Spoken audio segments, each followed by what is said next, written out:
Lower your hand, Mara. That ring is not going on your finger. Lower your hand, Mara. That ring is not going on your finger. The voice of Seattle's most feared man echoed through the ballroom. 300 guests froze. Mara Whitmore was seconds away from accepting a ring she never wanted. Her father saw a deal. Her fiancé saw a trophy. Nolan Campbell, the man whose name made an entire city go quiet, saw what 300 guests chose not to see, a bruise on her wrist. She did not know it yet, but that night would not end with an engagement. By morning, the world would believe she belonged to Nolan Campbell, and within a week, she would find herself caught between family secrets and a love too passionate to escape, with the man who could stop an entire room, but couldn't leave his own house. Nolan Campbell ran the most powerful defense company in the country, but for 5 years, the most feared man in Seattle had not been able to cross his own front gate. Tonight, 300 guests had come to him instead.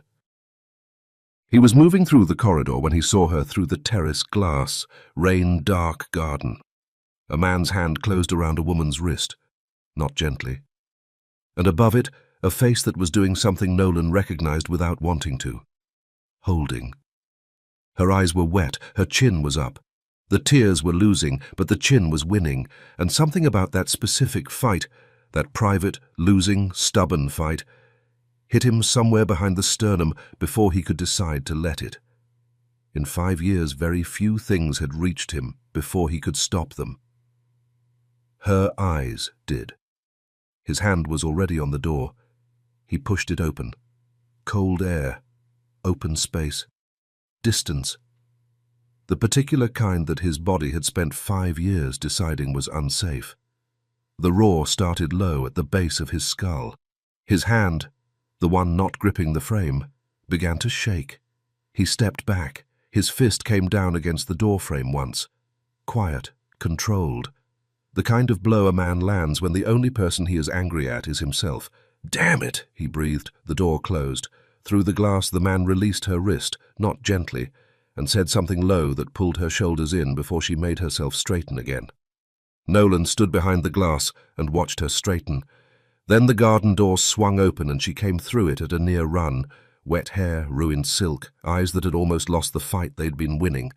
Nolan didn't move, but his eyes found her before she'd taken 3 steps into the corridor. "Who are you?" he thought. The question moved through him before he could stop it.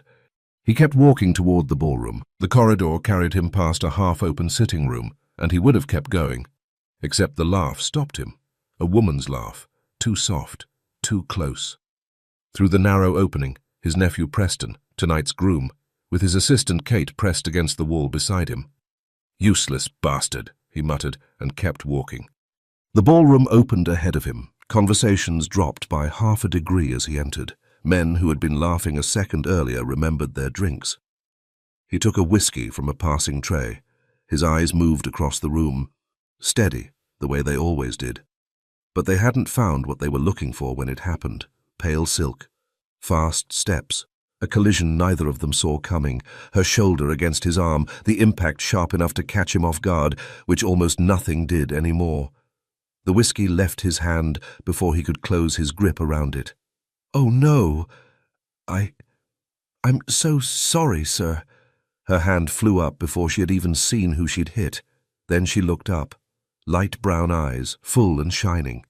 The same face he had watched through the glass, the same fear, the same dignity, the same stubborn refusal to let a single tear fall in front of anyone.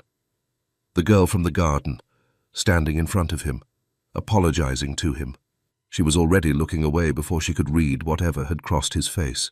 But Nolan saw hers, the color that had risen in her cheeks, the way her lips pressed together, just once, hard, as if she was holding something in that had been trying to come out all evening.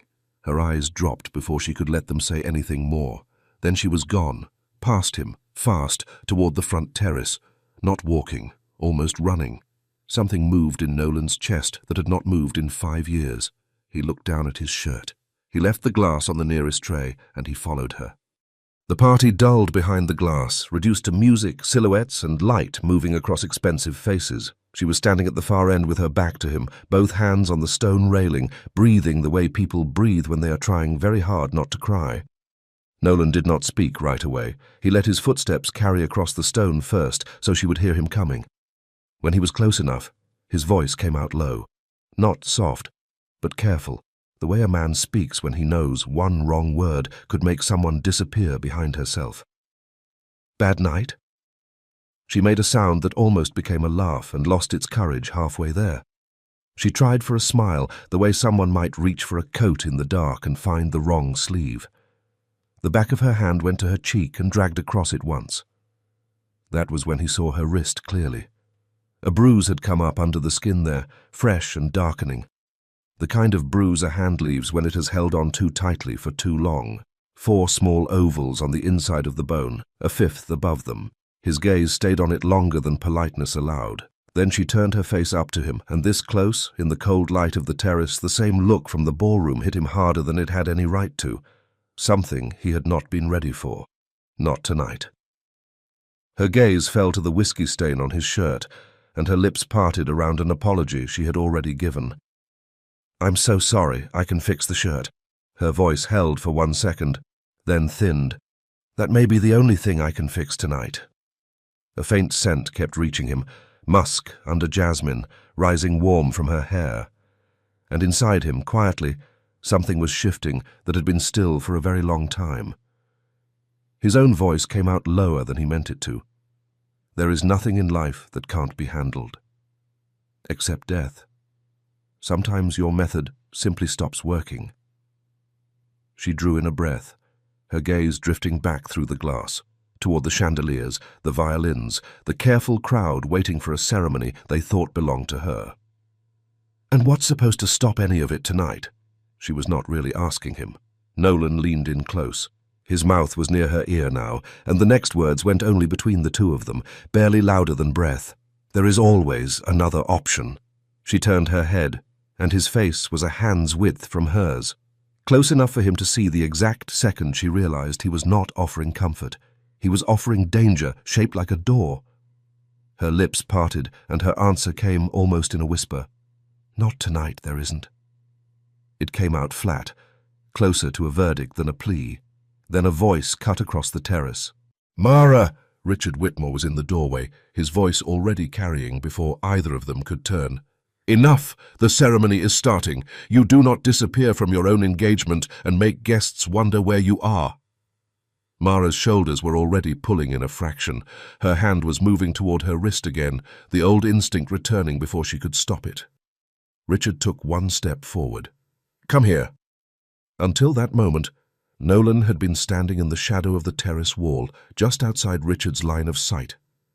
He let the silence hold for 1 moment longer than was comfortable, then stepped forward into the light.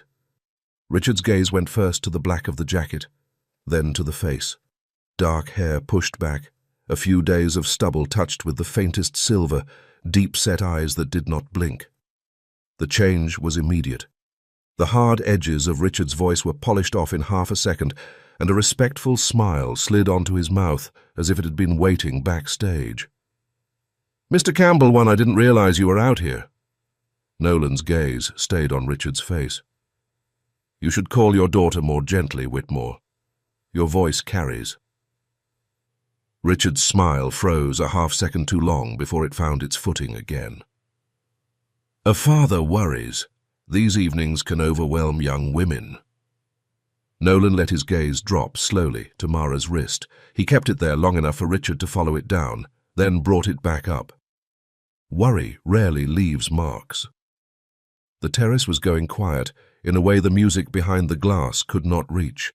Richard's respectful expression did not crack, but something fast and dark was moving behind his eyes and vanished before most men would have caught it. Most men were not Nolan Campbell. Mara had not taken a full breath. She turned her face up to Nolan 1 more time, the shock catching her before her voice did. "Mr. Campbell, I'm sorry. I didn't realize it was you." Her gaze fell again to his ruined shirt. She pressed the inside of her cheek hard against her tongue, gathering whatever was left of her composure into something she could carry back inside. Nolan's next words stayed low enough for only her. "Do not mistake tonight for the end of your choices." Her gaze lifted, just for a second, and whatever she found in his face she carried with her when she turned away. She crossed the stone to her father. Richard's hand settled at the small of her back the way ownership rests on a thing it has paid for, and they stepped through the doorway together. He was watching her go, the line of her shoulders, the gown that was not trying to win the room, the small bruise on her wrist she kept pressed against her hip until she reached the ballroom.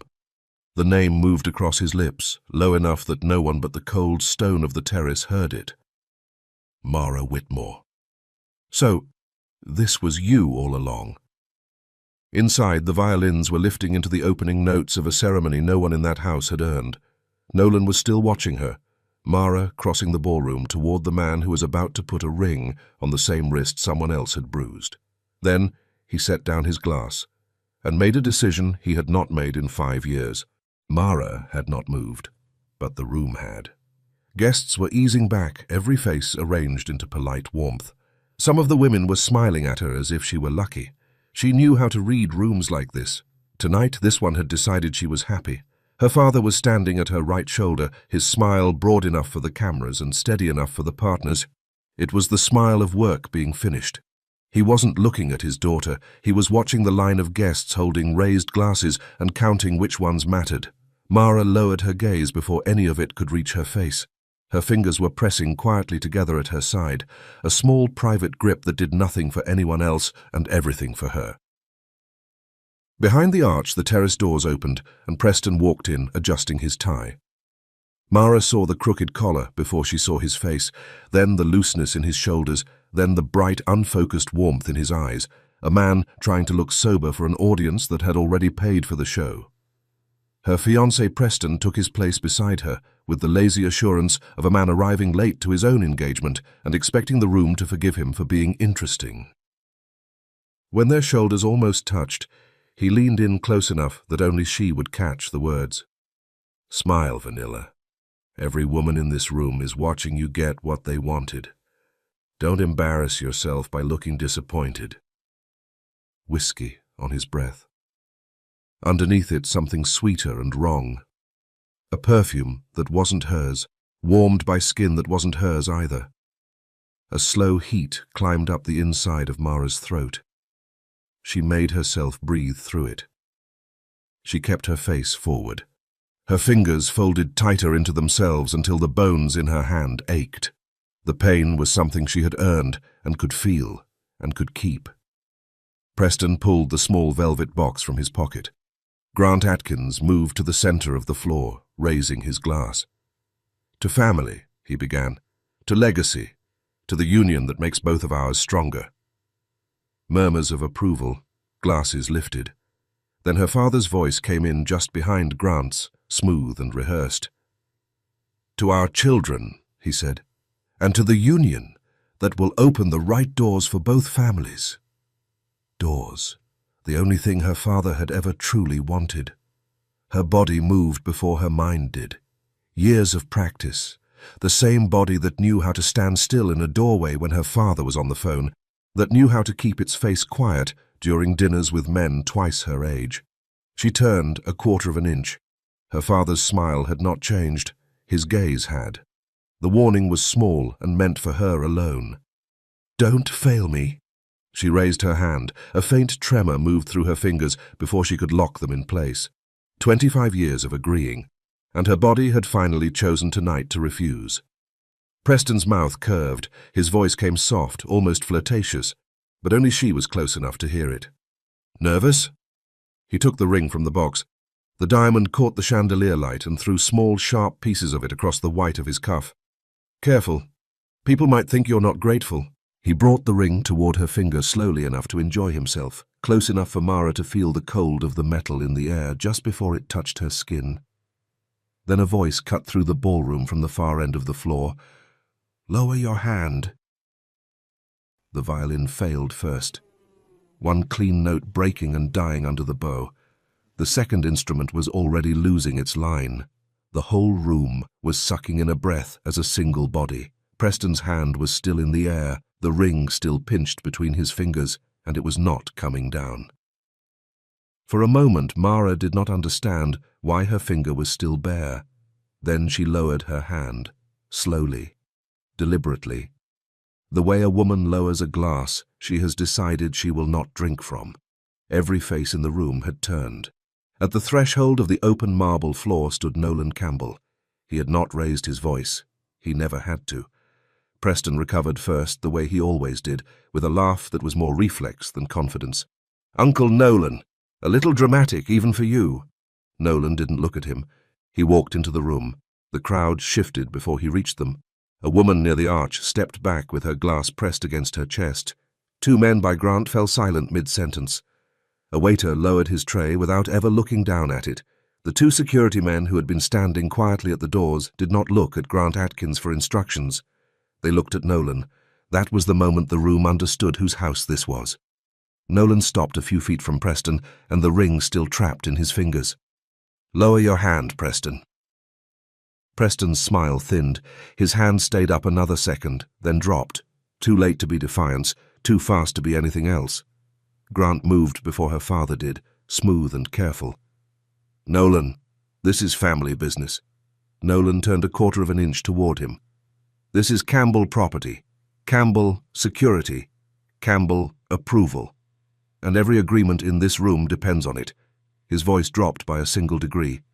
"I withdraw it." Somewhere in the back of the crowd, a glass was set down too hard against a tray. The sound broke through the silence like a coin into still water. His eyes moved across the room, settling. "This engagement will not happen." Her father moved at last, carefully. "Mr. Campbell, surely there has been some misunderstanding. The young people—" "I am not discussing the young people, Whitmore." Nolan's gaze did not move from his face. "I am discussing what I will allow under my roof." The ballroom held its breath. Mara stood between her father and the man who had just stopped her engagement, and the place on her finger where the ring should have been sat suddenly cold and aware of itself. Preston's pride caught up with his face before his sense did. "This is insane. You can't just walk in and decide—" Nolan looked at him. Preston's mouth stayed half open, but his body understood the warning before his pride did. Grant's expression hardened.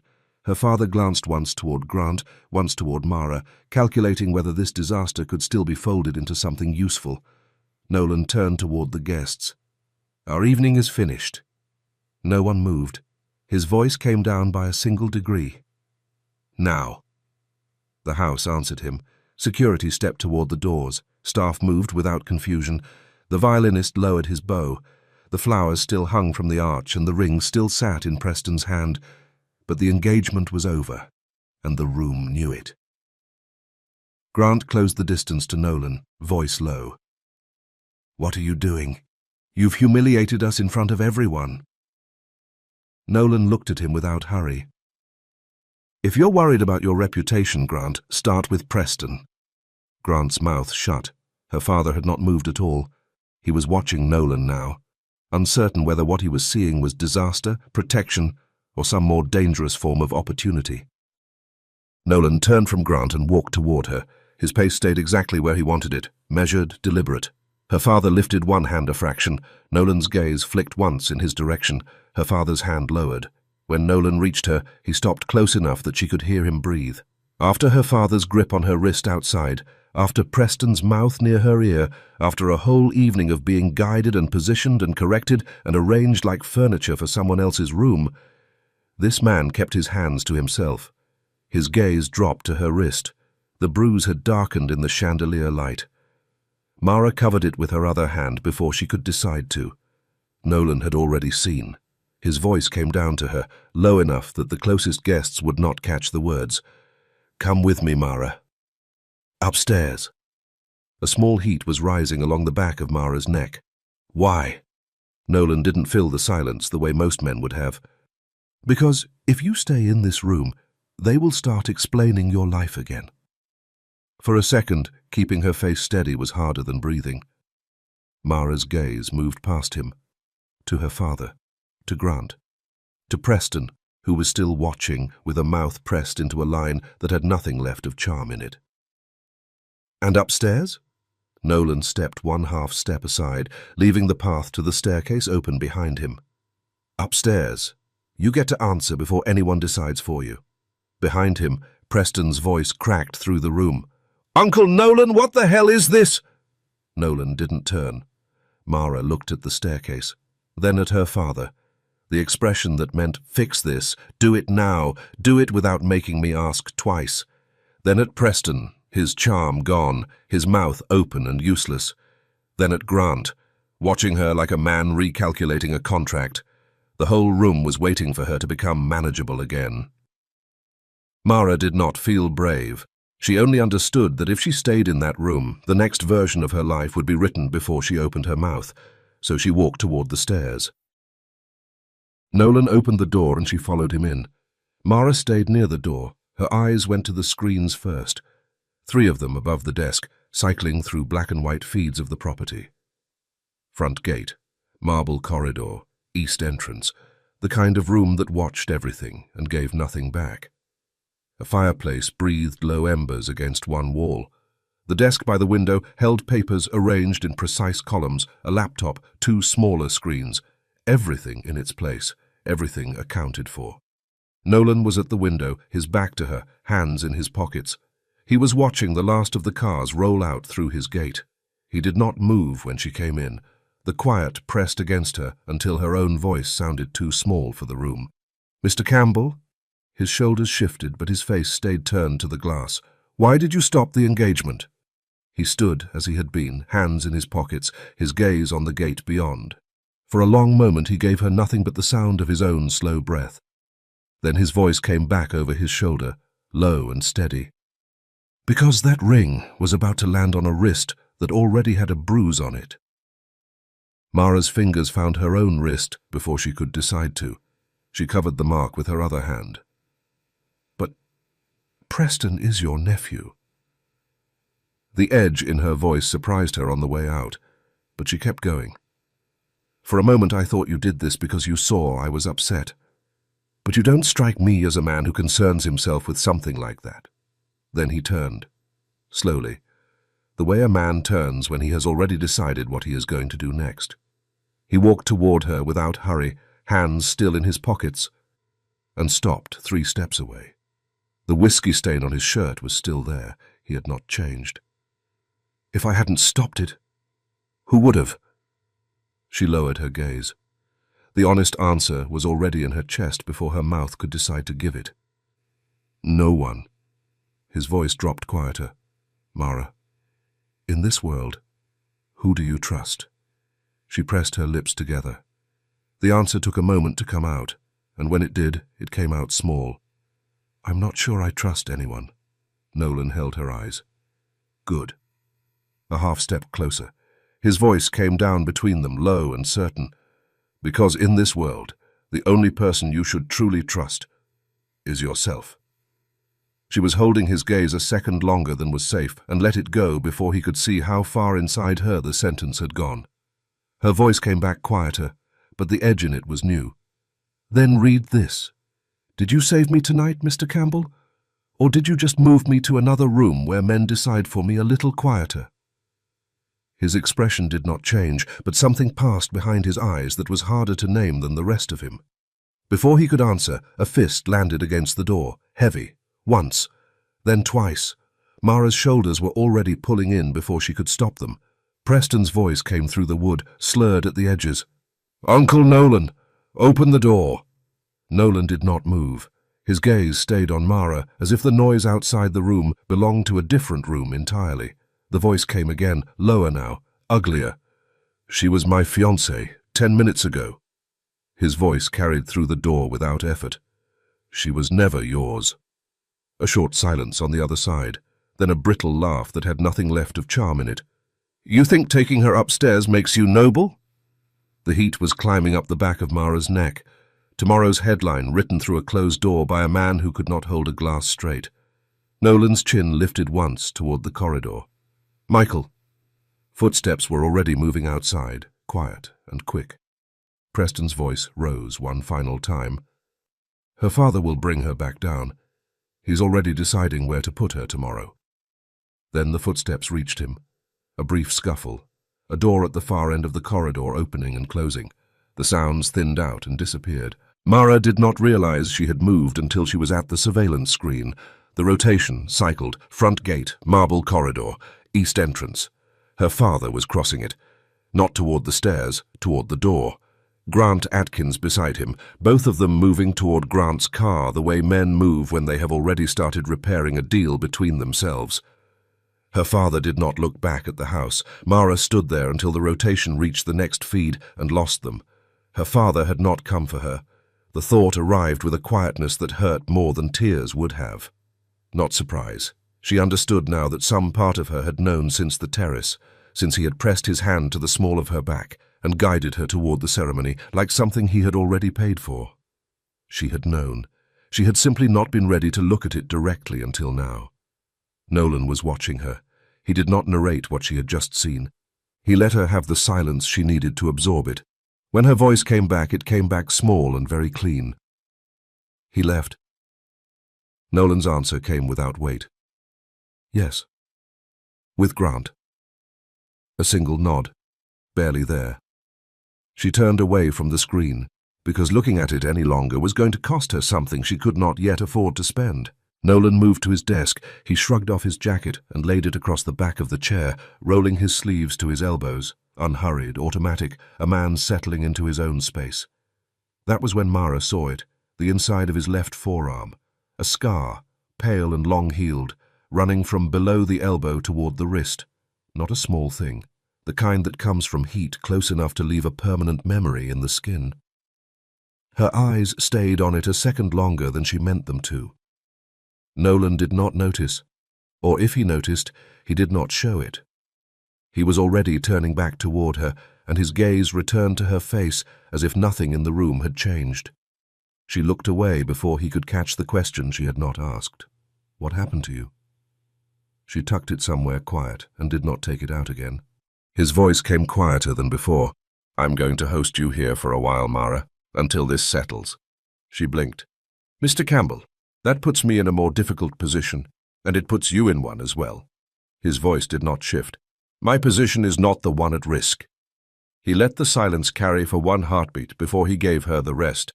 I will tell people we are engaged. The room contracted around the word. Mara felt herself repeat it inside her mouth before she let it out, as if testing whether it would stay. Engaged. Only to protect you. From your father. From Preston. His voice stayed even. It silences both of them. It may even please your father. From what I have seen tonight, the only thing he has ever truly wanted was to be inside the room when Campbell decisions were being made. Tomorrow he will believe he has finally been let in. A tight, unhappy smile pulled at her mouth. And my choice in any of this?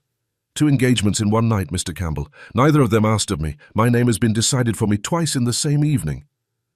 Nolan stepped one half step closer, and the space between them was changing shape. She caught the scent of him then, something clean and dark beneath the rain still clinging to his shoulders. Vetiver. Bergamot. And his eyes, this close, she had not been ready for. Mossy green. Steady. Looking at her the way a man looks at someone he has already decided to remember. His voice came down between them. Not soft. Not asking. I am not making this decision for you, Mara. I am offering to make a decision with you. One that protects you. She was holding his eyes longer than she had meant to. You can walk out of this house the moment you want to, but the moment you do, I cannot protect you anymore. The room, his house, his rules, should have felt like another cage. It did not. That was the part that frightened her most. Some quiet, exhausted thing inside her had already begun to read this room as safe ground. She did not yet know what that would cost her. She only knew that this man had let her stand at the surveillance screen in silence instead of narrating her grief back to her, and that the scar on his forearm was still sitting somewhere in the back of her mind where she had put it. Can I leave whenever I want? His gaze did not leave hers. That door isn't locked, Mara. He gave her a moment with that, then went on. Stay a few weeks, let the noise settle, let everyone get used to the idea, and then you go back to your life. Mara moved toward the door. Her hand reached for the handle, then stopped. She turned back. "Mr. Campbell." She let his name settle in the room before she gave him hers. "I will stay." A pause held between them. "But not as your fiancé, as your guest, until I decide." Something moved across his face that was harder to name than the rest of him. He held her eyes through it, and when he answered, his voice was perfectly calm. "By tomorrow morning, the news of our engagement will be on every front page in this country." He let her hear it land. "By the time you decide, Mara, the world will already have decided you are mine." She had spent a whole evening letting men say things about her without correcting them. She looked at him directly and let her voice come back the way it had on the terrace, small but exact. "Then the world will have to wait for me to correct it." Nolan said nothing.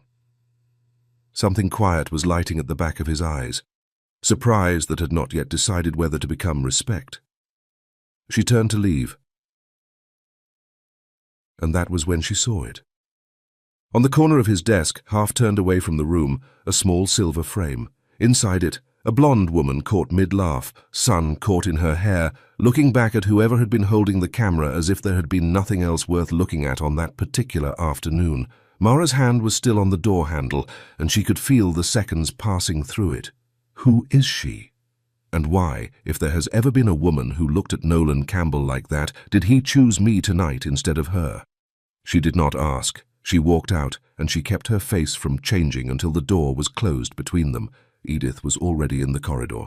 "This way, Miss Whitmore," the older woman said quietly, and led her down the hall without waiting for an answer. The guest suite was larger than anything Mara had slept in before. She stood in the center of it for a moment after Edith closed the door, just letting the quiet settle around her. Through the tall windows, the dark line of Puget Sound stretched across the far edge of the garden, the city's lights scattered along the distant shore like something that had decided to stay. She sat on the edge of the bed, still in the engagement gown. Her phone was on the bedside table. The screen had been lighting up since she left the ballroom. She could feel it from here without looking. She reached for it. 12 missed calls, 8 messages, all from her father. The screen cycled past the first lines before she could stop it. "Call me. Do not make this worse. You will come home before morning." Her thumb hovered. For half a second her hand started moving the way it had moved 1,000 times before, to answer him, to fix it, to make sure he was not angry tomorrow. She turned the phone face down on the table. Her hand did not shake. That, somehow, was the part that frightened her most. She did not remember deciding to sleep. She only remembered the ceiling being the wrong shape when she opened her eyes again, and the clock reading 3:14, and the particular silence of a house that was not hers. She stood, crossed to the bathroom, let the gown slide to the marble, and turned the shower on hot.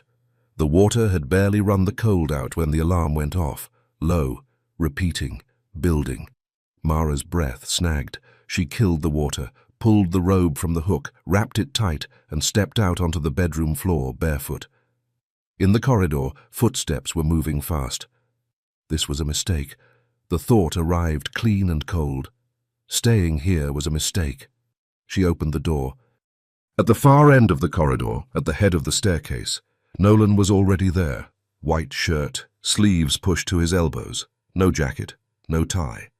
The version of him that existed after the careful exterior had been set aside for the night. He was speaking to Michael in a low, quick voice. Then he looked up. His eyes found her face first. Then they moved. Taking in the wet hair against her collarbones, the robe pulled tight, the bare feet on cold marble, and came back to her face. Quickly, as if the rest had not been a permission he intended to give himself. His voice carried down the corridor, steady. "False alarm. Go back inside." Mara did not move for a second. Then she stepped back and closed the door. 5 minutes later, a knock. She opened it. Nolan was standing in the corridor, one hand resting on the door frame. His gaze moved over her once, the wet hair, the robe, the bare feet, and came back to her face. The corner of his mouth did something small. "Edith left you with nothing to wear." Mara folded her arms across her chest, holding the robe closer. "It's all right. I'll manage." His eyes stayed on hers. That restraint, the deliberate distance he was keeping, the hands that remained exactly where they were, unsettled her more than closeness would have. She could feel her own pulse moving into her throat. The robe felt thinner than it had a moment ago. She was too aware of the wet hair at her collarbones, the cold marble under her feet, the space between them that had stopped being only physical distance. Edith. The name carried down the corridor without effort. Edith appeared at the corner, a small ribboned bag already in her hand. She held it out without ceremony. Nolan's eyes came back to Mara's. His voice dropped quieter than the look. "Good night, Mara."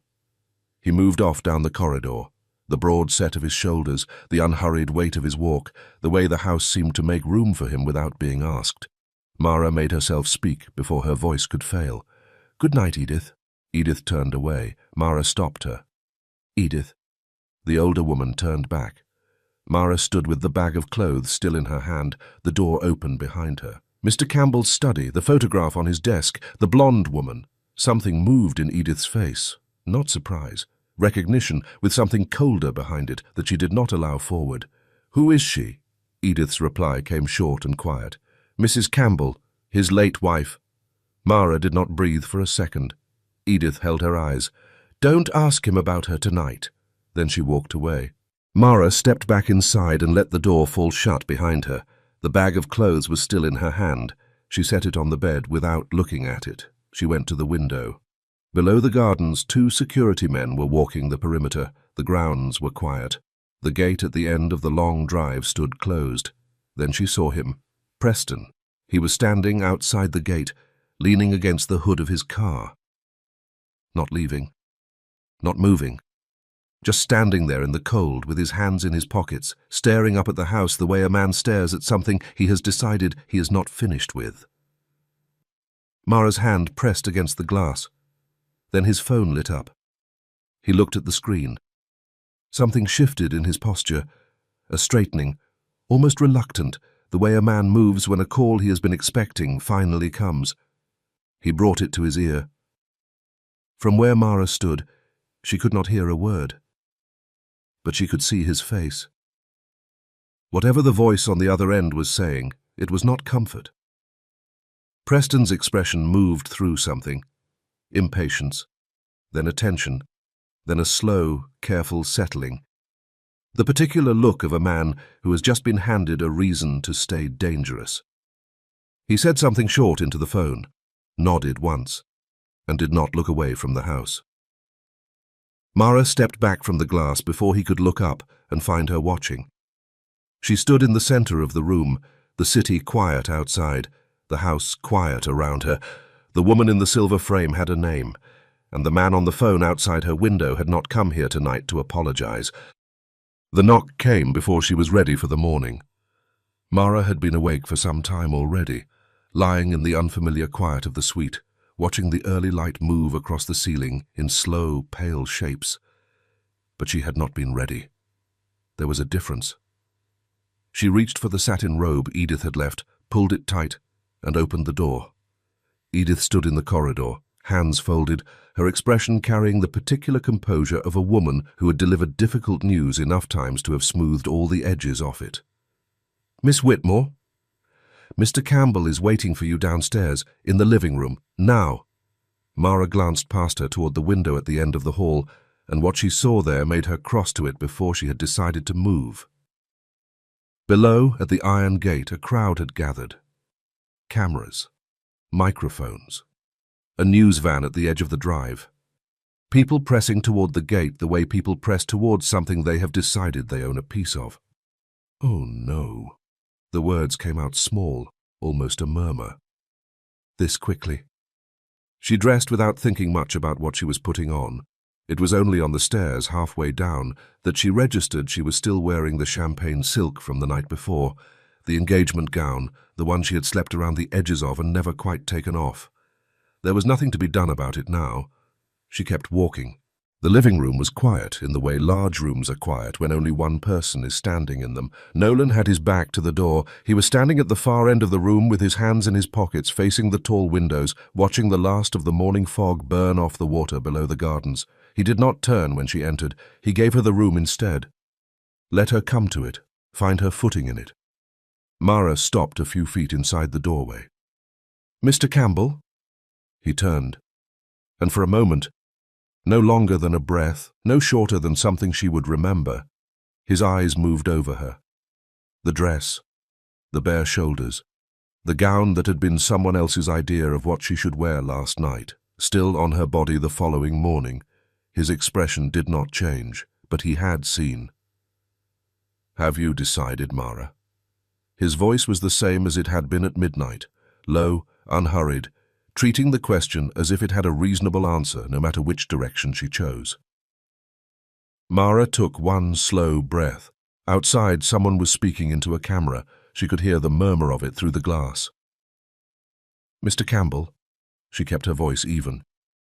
"Even if we go through with this, even if you announce the engagement, how long do you intend to protect me, and why?" Her chin lifted a fraction. "You must be getting something from this. That's how your world works. Decisions like this don't come without something in return." The corner of his mouth moved. Not quite a smile. The private kind. The kind that meant he had already accounted for the question and found it accurate. "You're a smart woman, Mara." He let that settle before he turned it around. "You went to Stanford. Business. You lived away from your family for 4 years. He held her gaze. "I read the rest." Something shifted in her chest. He had looked into her, not last night, before that or this morning or somewhere in the hours between. The question was how long he had been looking. His gaze stayed steady on hers. "You could have built your own life. Why didn't you?" She held his eyes for a moment longer than was comfortable. "Answer mine first," she said, "and I'll answer yours." Something in him approved of that. The same quiet approval she had seen in his study the night before, when she had told him she trusted no one. Recognition without warmth, the acknowledgement of a person who had learned the same thing a different way. He nodded once, and gave her what she had asked for. Grant had married his sister, he told her. She died of cancer years ago. Grant stayed. The way people stay when leaving would require effort no one has asked them to make. Preston had inherited the worst of his father and none of the few qualities that made the man functional. They remained at Campbell Industries because of blood, and blood was the one currency he had not yet found a replacement for. Her father's motivation, he understood. Richard Whitmore had always wanted proximity to the Campbell name more than he had ever wanted anything for his daughter. That much had been legible from across a ballroom. But Grant's urgency, the particular quality of his insistence about the engagement, the speed of it, the pressure he had put on Preston, that was something else. Something Nolan did not yet have a shape for. "But none of that explains why you stopped it," Mara said. He moved. Not quickly. Nolan Campbell never did anything quickly that he could choose to do slowly. A few steps toward her, hands still in his pockets, until he was close enough that she had to make a conscious decision about where to look. She looked at his face. His eyes were the same dark, steady green they had been the night before. And looking into them now, in the full quiet of the morning, she understood why she kept finding reasons to look away. It was not that they were cold. It was that they were too still. The way deep water is still.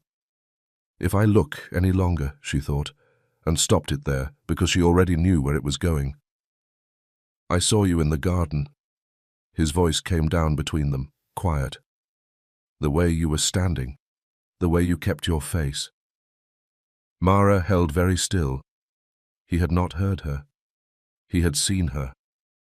There was a difference, and she felt it land somewhere under her ribs. The words were simple. They were also the only true answer to the question, and they both knew it. A knock at the living room door. Michael, low-voiced and efficient, to say that the journalists had been admitted to the outer grounds and were asking for a statement. She had not yet given him her answer, the one he had asked for in exchange for his. She was aware of that the whole way down the hall. a small, unresolved thing, moving alongside everything else. The entrance hall was brighter than the living room. The double doors stood open, and beyond them the grey Seattle morning pressed in. Cameras and voices, and the particular quality of attention that gathered when Nolan Campbell's name was on a story. Mara walked toward the light. She was aware of Nolan beside her, aware of him slightly behind her as she stepped out through the open door, and the morning came at her in full. The camera shutters, the voices lifting, the cold air against her bare shoulders, and the champagne silk that had never been meant for this. The questions came fast, several at once, overlapping at the edges. "Mr. Campbell, why did you stop your nephew's engagement? Is it true Miss Whitmore spent the night in your home? Do you have an objection to Miss Whitmore joining the family?" Nolan raised one hand. The crowd went quiet. Mara was watching it happen. The way sound simply left the air when he decided it should. The cameras were still running, the people were still there, but the voices were not. And every face in that garden had turned toward him with the particular attention people give to men who have never needed to ask for it. His voice carried across the grounds without effort, unhurried, the temperature of stone. "Miss Whitmore and my nephew Preston Atkins have no relationship. The engagement between them was a misunderstanding that has been corrected." Whispers moved through the group, quick and low, the way water moves when something is dropped into it. "I would like to announce my engagement to Miss Whitmore." The flashes came all at once. The questions rose back up, louder now, sharper, coming from every direction. Mara kept her face forward. She kept her expression in the register she had spent years calibrating, composed, present, giving nothing away. She was aware of her own heartbeat. She was aware of the cold. She was aware, in the periphery of her vision, of Nolan's right hand at his side, partially concealed by the line of his jacket. It was trembling, not in a way that the cameras would catch, not in a way that the journalists busy with their next questions would notice, but she noticed, because she had spent 25 years watching her own hands do exactly that, pressing them flat against her skirt, closing them around pens and glass stems and the backs of chairs, willing the trembling to stop before anyone could see what it meant. She did not look at him.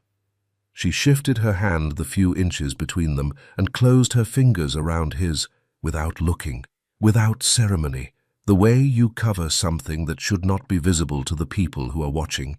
His hand went still under hers. He turned to look at her. She felt it before she saw it, the weight of his gaze shifting from the crowd to her face. When she met his eyes, there was something there she had not seen in them before. Not surprise exactly, something that had not yet decided what it was.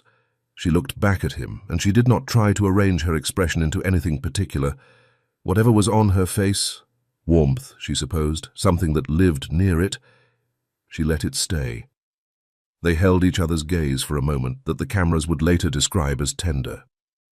His voice came short and final, directed at the crowd without turning back to them. "No further questions." His hand closed around hers and he turned through the open door, drawing her with him, and the door closed behind them. The entrance hall was dim after the brightness outside. The sound of the journalists fell away behind the glass. Nolan released her hand and stood very still in the center of the hallway. He was trying not to show it, but she could see it, his breathing slightly faster than it should be, something in the careful set of his jaw that had not been there in the living room. He took one step toward the corridor. His weight shifted wrong. A barely perceptible stagger, there and gone in less than a second, the kind a person covers with a forward movement if they are practiced at it. Mara's hand went to his arm before she had decided to reach for it. "Mr. Campbell." Her voice came out quiet, not alarmed. "Are you all right?" "No problem." His voice was steady, the same as always. He moved toward the study. She followed. He was standing at his desk when she came through the door. Not sitting, not pacing, just standing with one hand resting on the surface of it. His breathing had evened. His back was to her. He turned. "You didn't give me an answer." His voice had settled back into its usual register. "Out there, and in the living room, you never said. I assumed your agreement, but I shouldn't have assumed." Mara crossed the room toward him. She stopped close enough that he would have to look at her to look away, and she held his gaze with the same steadiness she had used on the step outside. No performance in it, just the thing itself. Several seconds passed between them. "I kept going back to my father," she said. Her voice was even, but something under it was not, and she did not try to smooth that over. "I always wanted his approval, not because I didn't know better. I knew better. But knowing something and being able to stop wanting the opposite are not the same thing." Her eyes stayed on his. "I wanted to prove to myself that he saw me. Not a name, not a contract, not a useful connection. Me. I wanted to matter to him in a way that wasn't conditional on what I could be used for." She stopped. The silence in the room was complete. "And instead, I became exactly that." Her voice did not break, but it came close enough that she could feel the edge of it. In his world, in the world around him, useful, tradable, the kind of woman a man could put in a room and decide the value of. Her eyes held his without flinching. "Your world, Mr. Campbell, is it different? Does being capable matter here? Does being myself matter? Or am I only ever going to be someone's leverage?" She felt the tears before she had given them permission, a pressure behind her eyes she had been holding back since the night before, since the garden, since her father walked out through the east entrance without looking back at the house. "That's all I've ever been to anyone." Her voice dropped to something very small and very clean. "Including you, isn't it?" Nolan was looking at her the way he looked at things he intended to understand completely before he acted on them. He reached forward. 2 fingers, gentle and deliberate, found her chin and lifted it, giving her somewhere to look so that what he said next would reach her properly. A single tear had moved down her cheek. He caught it with his thumb, a slow and careful motion, and did not pull his hand away immediately. "You are more to me than leverage, Mara." His voice was low, stripped of everything unnecessary. "I hope, in time, you'll find a way to believe that." Mara took one step back, not away from him, just back enough to breathe, to let the air rearrange itself around her. She did not know why this man made her feel safe, why something in his eyes reminded her of herself, not the self she performed in rooms full of her father's partners, but something older and quieter, something she had almost stopped believing was still there. She did not know why the pull she felt toward him was both the most irrational and the most honest thing she had experienced in years. She breathed in slowly. "Can I go out for a while?" Her voice had returned to its usual shape. "I have things I need to attend to today." The corner of his mouth shifted, that small private movement she was beginning to recognize. "I told you, the doors aren't locked." Something in his manner resettled, the way a man resettles when he is putting a harder expression back on. "I'll expect you at dinner, 7:30. Mara gave him a small nod and turned toward the door. She had her hand on the frame when his voice came from behind her, quiet and with the particular quality of something that had been held a long time before being set down. "Thank you, Mara." His voice dropped lower still. "For what you did out there, with your hand." She kept walking. She kept her face from changing until the corridor had closed around her and the study was behind her and the house was quiet in every direction. Only there, standing alone in the upper hallway, back against the cool plaster of the wall, did she let out the breath she had been holding since she first stepped into that grey Seattle morning and felt the cold come in. She had not known, reaching for his hand, what she was doing. She was beginning to think she might be lying to herself about that. The morning air hit her before she had fully cleared the door. Mara stepped out onto the front steps of the Campbell house, still wearing the champagne silk. The engagement gown, last night's dress, the one she had not had a chance to change out of. At the bottom of the steps, a black car sat at the curb. Before she had taken 2 steps down, the driver's door opened. A man she didn't recognize came around to the passenger side and opened the rear door without being asked. Practiced quiet, the kind of movement that has been done enough times to require no thought. Mara stopped on the 3rd step. "Mr. Campbell sent you." It was not a question. The driver inclined his head in a way that confirmed it without requiring him to defend it. "George, Miss Whitmore, Mr. Campbell asked that I stay with you today, wherever you need to go." She studied him for a moment. He had the kind of face that had been weather-worn into something permanent. Steady, watchful, built for patience. "So he can know where I am at every moment." George's expression did not shift.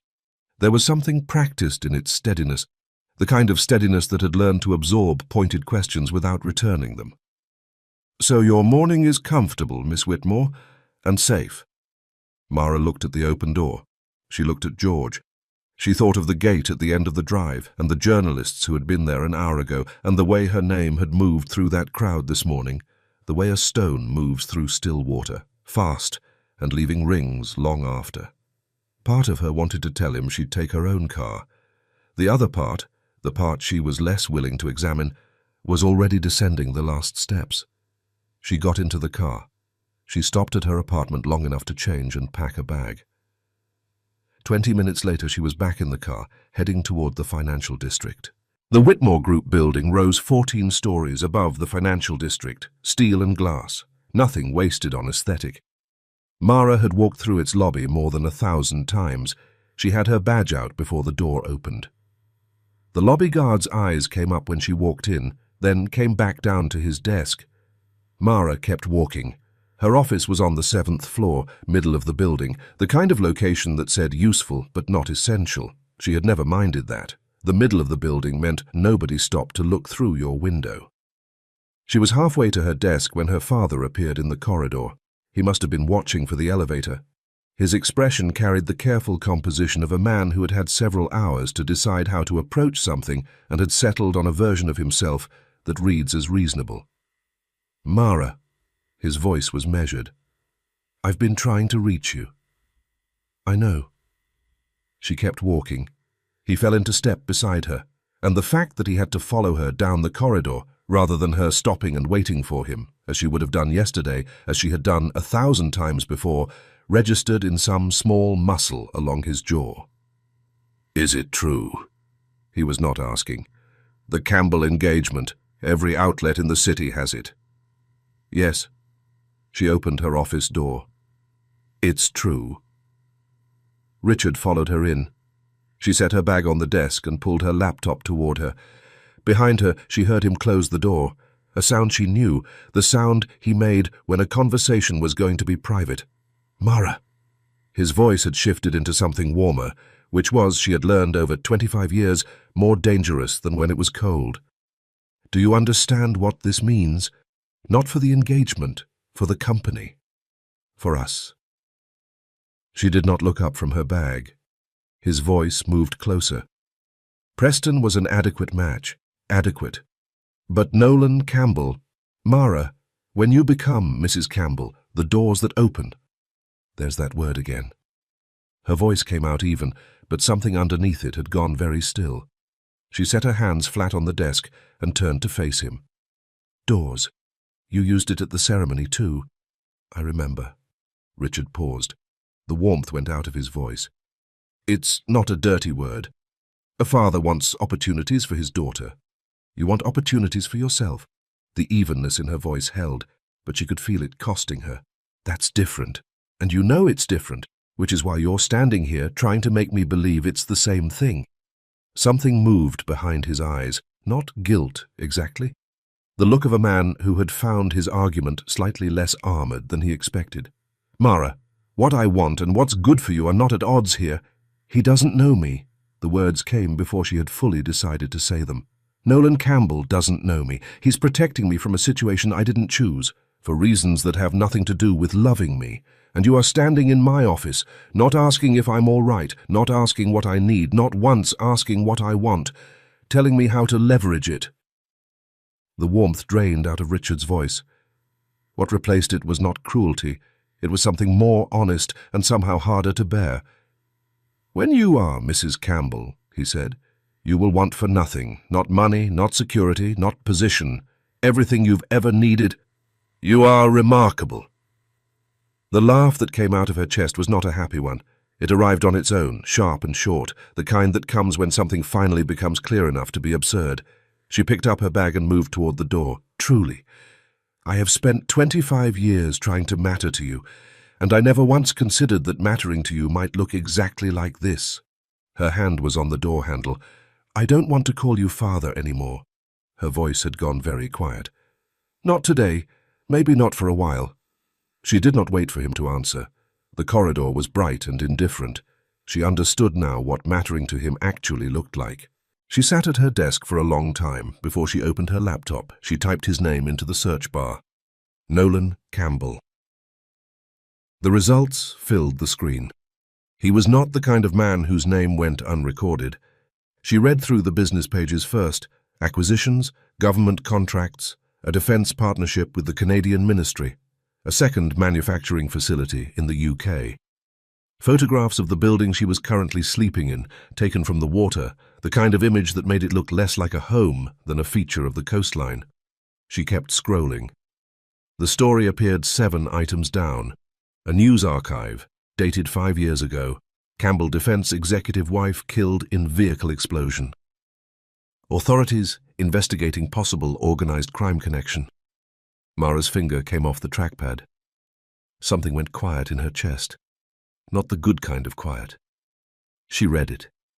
She read it again, the way you read something the second time, not because you missed it the first time, but because your brain is still catching up to what your eyes already understood. Evelyn Campbell, 34. The explosion had occurred at the gate of the Campbell estate. The vehicle, a device. Investigators had found evidence pointing toward Roos. Mara stopped reading. She leaned back and let the information rearrange itself inside her. The scar, the inside of his left forearm, pale, long-healed, the kind that comes from heat close enough to leave a permanent memory. She let herself look at it now. He had been there. Close enough to carry the mark of it, close enough that his body, 5 years later, still could not cross the gate where it had happened. This man is dangerous, she thought. Whatever is around him carries a cost. She sat with that. Evelyn Campbell had probably not thought she was in danger either. Not at first, not before whatever chain of events had led to a gate and a car and a device. That thought arrived and stayed. She also could not stop hearing his voice. Low, stripped of everything unnecessary. You are more to me than leverage, Mara. Could not stop seeing the 2 fingers that had lifted her chin. The thumb that had caught the tear before it went any further. She reached for her bag, closed the laptop, and stood up. George was at the curb when she came through the building's main doors. Mara got into the back seat. George waited. George. She looked out at the city. Can we stop on the way back? Of course, Miss Whitmore. I want to pick up a bottle of wine. Her eyes stayed on the city. Something good. I don't know what he drinks. She wasn't sure why she wanted to bring something. She only knew that arriving empty-handed felt wrong in a way she didn't entirely want to examine. George's eyes met hers briefly in the rearview mirror. Something moved in them. Not amusement exactly. Something quieter than that. I can help with that, he said, and pulled into traffic. The wine shop on 5th had exactly what she was looking for. A Willamette Valley Pinot Noir, 2019, the kind that didn't announce itself. George was waiting at the curb when she came out. The kitchen smelled like something slow-cooked and serious. Edith stood at the counter directing the evening's arrangements with the quiet precision of a woman who had run this household long enough to have opinions about where the bread basket went. Mara set the wine on the island and pulled off her jacket. When is Mr. Campbell coming down? Edith's hands paused over the linen napkins. Something crossed her face. Not quite surprise, not quite concern. The expression of a woman who knew the answer and had already decided how much of it to give. Mr. Campbell is in his study. Her voice came back to its usual register. He's been in there since this afternoon. Mara picked up the wine. Edith had already turned back to her work, her hands moving with the careful attention of someone who had closed a subject and intended it to stay closed. The corridor outside the study was quiet. The door was solid wood, closed, the line of light underneath it, the only evidence of life on the other side. Mara stood with her knuckles an inch from the panel. She knocked. Hold on. The voice came through the wood first, low, clipped, addressing someone who was not her. She pushed the door open. 3 screens above the desk were running simultaneously. Feeds she recognized from the property's security system, the gate, the east entrance, the garden, and beside them, images she didn't recognize. A warehouse floor, a loading dock, cameras she had no frame of reference for.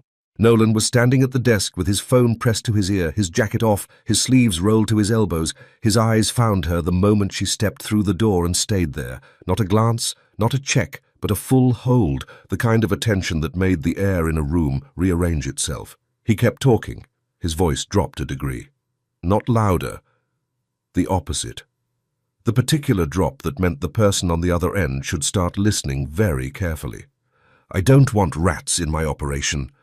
Each word landed with the finality of something being closed. Handle it. Tonight. The call ended. He set the phone down without looking at it. His gaze moved over her slowly. The skirt, the jacket, the way she was standing in his doorway, still holding a bottle of wine, with the studied composure of a woman who had decided not to be affected by the room she'd just walked into. His expression moved, brief, contained, but she caught it. You came. We had an agreement. She kept her voice even. I'm keeping it. He crossed from behind the desk, and the space between them shortened in a way that required her to make a decision about where to look. He stopped close enough that she was aware of his height, the particular stillness he carried when he was deciding something. His hand moved toward her waist. Not landing, hovering, the gesture of a man exercising restraint he did not particularly want to exercise. Then let's go down to dinner. She turned toward the door. He runs his company from here, she thought, the whole thing, from inside these walls. The dining room held the particular quality of rooms designed for many people when only 2 were using them. The chandelier was on low. The table had been set at one end, Nolan at the head, Mara at the corner to his right, close enough that the distance between them was social rather than formal. He saw the wine the moment they sat down. Something moved in his eyes, warm and amused at once, more than he intended to show. You brought wine. I don't go empty-handed where I'm a guest. She unfolded her napkin and placed it in her lap. His eyes stayed on her for a moment before he reached for the bottle. You're thoughtful, Mara. She smiled, the small, practiced version, the one that gave nothing away, and picked up her fork. He was quiet while he poured, and she was beginning to relax into the silence when he set down his glass without drinking from it and looked at her with the particular attention of a man who had been thinking about something for a long time and had decided now was the moment. No one really knows who you are, do they? It wasn't a question. The words came out careful and certain, the way someone speaks when they're not asking for information but offering it. Mara's fork moved once over her plate. I don't understand what you mean, Mr. Campbell. Nolan. The correction came without inflection, like something that had been pending since the morning. We're engaged. Calling me Mr. Campbell in front of people will look wrong. The corner of his mouth shifted. And I'd rather hear my name. Of course. She held his gaze and looked back at her plate. He picked up his fork. He did not use it. His elbow came to rest on the table, his chin settling into his hand, and his eyes came back to her with an attention so steady it was almost difficult to sustain. There's a motorcycle in my garage. His voice was even, conversational, carrying no more weight than if he'd mentioned the weather. Matte black. Triumph speed, twin 900. Mara's fork went still. Why are you telling me that? Because you know exactly how it feels to ride one. He was watching her face with the patience of a man who had decided to wait for a specific reaction and was prepared to wait as long as necessary. The one in my garage is the same model you rode at Stanford. The fork touched the plate with a sound too controlled to be accidental. She set it down deliberately. Her hands folded in her lap, where he couldn't see what they were doing. You researched me, Mr. Campbell. The words came out flat. Not a question. A reckoning. His gaze was steady, faintly amused, not apologetic in the slightest. Nolan. She looked up at him. The correction landed exactly where he intended it to. You're my fiancé on paper. He leaned back in his chair, the amusement deepening by a fraction. Journalists will dig into your history the moment they have a story. I needed to know everything before they did, including the things your father doesn't know. The back of her neck prickled. She kept her spine straight and her expression somewhere between controlled and expensive. His version of you is Stanford, finance, a good daughter, a quiet life. His eyes hadn't left her face. The kind of biography a man writes for a daughter he's never actually looked at. The real file was more interesting. Mara's jaw tightened, her eyes dropped to her plate. Silence was the only negotiating position she had left. "You were arrested at Stanford." The words landed the way someone delivers something they have already handled. "November 2018, 14 students outside a defense industry recruitment fair. You were one of them. I had the record cleared. I couldn't allow it to become press material." She looked at him for a long moment with a smile that was not warm and a shrug that cost nothing. "Powerful of you." Her voice came out dry. She started to say his name, caught herself, and set her fork down instead. His eyes narrowed. He reached across the small distance between them, 2 fingers finding her chin, and turned her face toward his with a gentleness she had not expected and was not prepared to be affected by. "I am." His voice dropped. "But you're not as agreeable as you look. Everyone who knows you has missed it. Your father, the people who employed you, the man who was about to put a ring on your finger in a ballroom full of his family's contacts." His gaze moved over her face with the focused attention of a man reading something he's been waiting a long time to understand. "There's something in you that nobody has ever been allowed to see." Her chin stayed level in his fingers. She did not look away. "You're a rebel." His voice came even, certain. "You've been carrying a fire you couldn't put out even when everyone around you needed you to." The corner of his mouth lifted. "You love danger. You just learn to hide it better than most people learn to hide anything." "I have ideals." The words came out steady, precise. "That's not the same thing." Something lit in his eyes. "Say my name." His voice dropped further. An invitation with the structure of a challenge. He was still holding her chin, and he made no move to release it. "I want to hear it from you. Just that." The space between them had been receding so gradually, she hadn't registered when it became this small. She was aware of his hand, aware of her own heartbeat in a way that was inconvenient and specific. She removed her chin from his fingers with a movement that was slow enough to be deliberate. His hand dropped. She watched it happen. The deliberate withdrawal, the way he settled back into his chair with the practiced ease of a man who had been doing this a long time. Containing something, disciplining it. Control, she thought, only works if there's something underneath it that needs controlling. The two of them looked at each other across the distance of half a table setting. His eyes were waiting, patient and entirely certain. "Don't," some part of her said.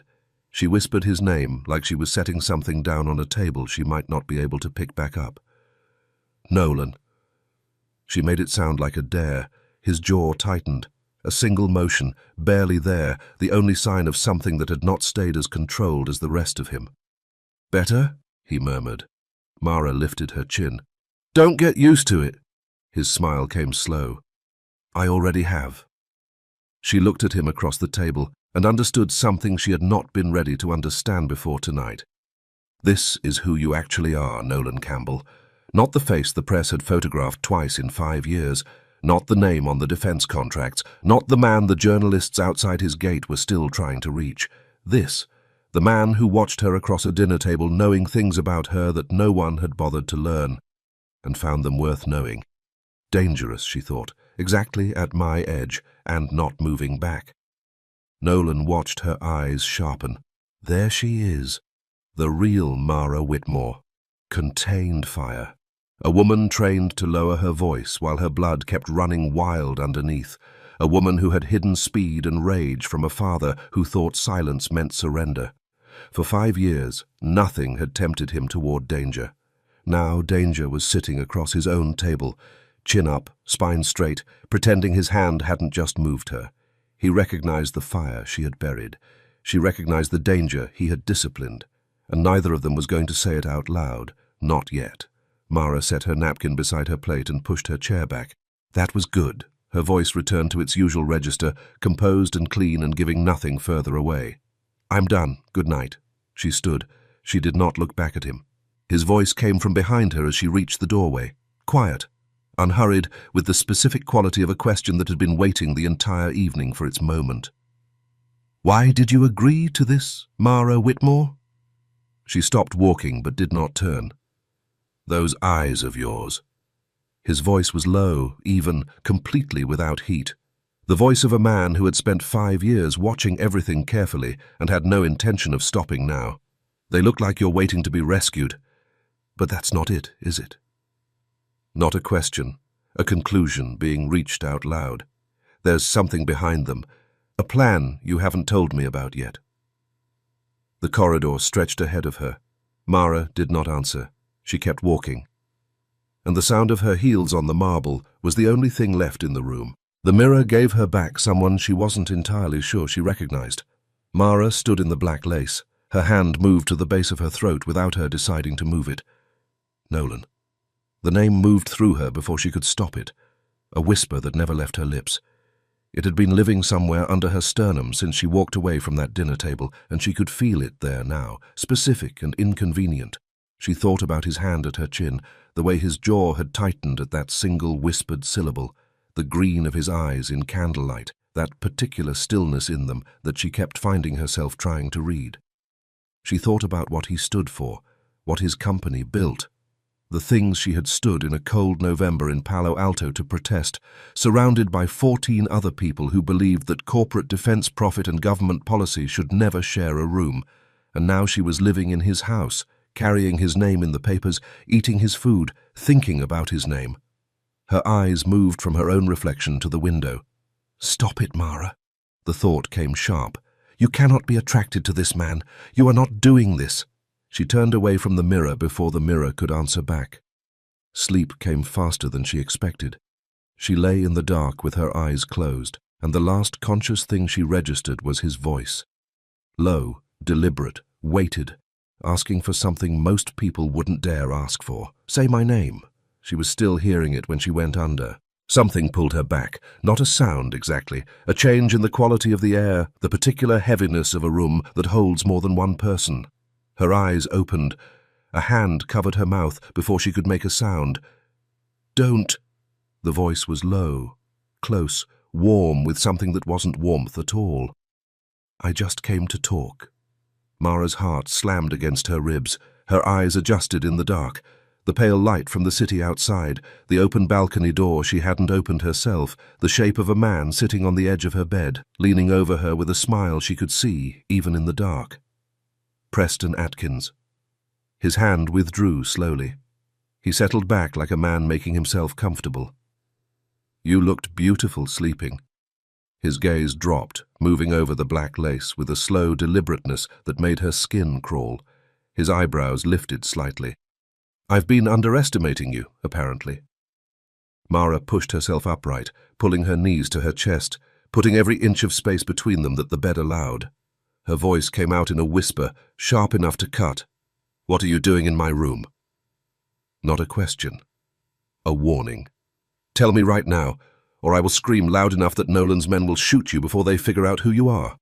Preston shrugged, entirely unbothered. "They're downstairs, playing cards." He tilted his head, his eyes still on her. "I practically grew up in this house. I know where the cameras aren't." Cameras. The word landed differently than he intended it to. Sleeping alone in that, his gaze moved over the lace again, was a waste. "Get out of my room." Her voice had dropped to something colder and more controlled than she'd expected from herself. "Get out right now, or you will regret this." "Don't." He leaned forward, his elbows on his knees, adopting the posture of someone who thinks he's doing you a favor. "I came to help you, whether you want to believe that or not." She almost laughed. "Help me." Preston's eyes moved over her face. When he spoke again, the performance had dropped out of his voice. "You're sitting on something dangerous, and you don't even see it." He let the sentence breathe for a moment. "My Uncle Nolan has been a target for a long time. Do you know why his wife died?" Mara kept her face still and let him talk. "Nolan made a deal go away." Preston's voice had leveled out, dropped the performance. "Weapons. Manufactured outside the usual channels, moving through agreements that weren't supposed to exist. When he decided it violated government policy and walked away from it, they didn't forgive him. His eyes moved briefly to the open balcony door, then back. They don't come for the man directly. That's not how they work. They come for what he loves. They take that from him, and they let him live with it. His expression flickered, something almost real behind the studied nonchalance. Evelyn was what he loved, and now he can't walk out the front door of his own house. The room was very quiet. So that was it. The hand that had trembled at the press conference, the way he had stopped dead at the threshold, the stagger when they came back inside. She had filed all of it quietly and told herself it wasn't her information to read. Now someone had handed her the key. "You've been in the papers now." Preston's voice shifted back into something harder. "They know your face. They know your name next to his." His eyes held hers. "Being with Nolan Campbell means being a target. You understand that?" Mara swallowed once. She would not let him see it cost her anything. "You're his family." Her voice was even. "That means you're in the same position." Preston laughed. A short, genuine sound with nothing warm in it. "Everyone in this city knows Nolan doesn't care much about what happens to me." He spread his hands. "I'm not what he values, which means I'm not what they'd use." His eyes came back to her. "But you?" "Get out of my room, Preston." She held his gaze without blinking. "I mean it. Don't come near me again." He studied her for a moment. The practiced concern left his face. What replaced it had always been underneath it. "Wow." His voice dropped, slow and deliberate. "You are something else, Mara. I thought you were vanilla." His eyes moved over her. "But you're something wild and kinky, aren't you?" A smile that had nothing apologetic in it. "My mistake." His hand moved to her leg, her palm connected with his face before the thought had fully formed. His head snapped sideways. In the half-second before he recovered, she was already moving, but he caught both her wrists, his grip locking, his face coming close to hers. "We both ended up in the same situation." His voice had gone quiet and certain. "Both pushed towards something neither of us chose. Doesn't that mean something?"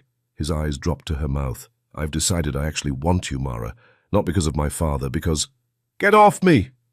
Her voice cracked through the dark like something breaking. "Don't touch me! Get off me!" Then the door opened. Not a knock, not a warning, just the handle turning and the frame filling with light from the corridor, and Nolan Campbell standing in it. White shirt, dark trousers. The hour on his face was 3 in the morning, and the expression on it was something far older and colder than that. His voice came out low, the kind of low that didn't need to get louder to make your skin go cold.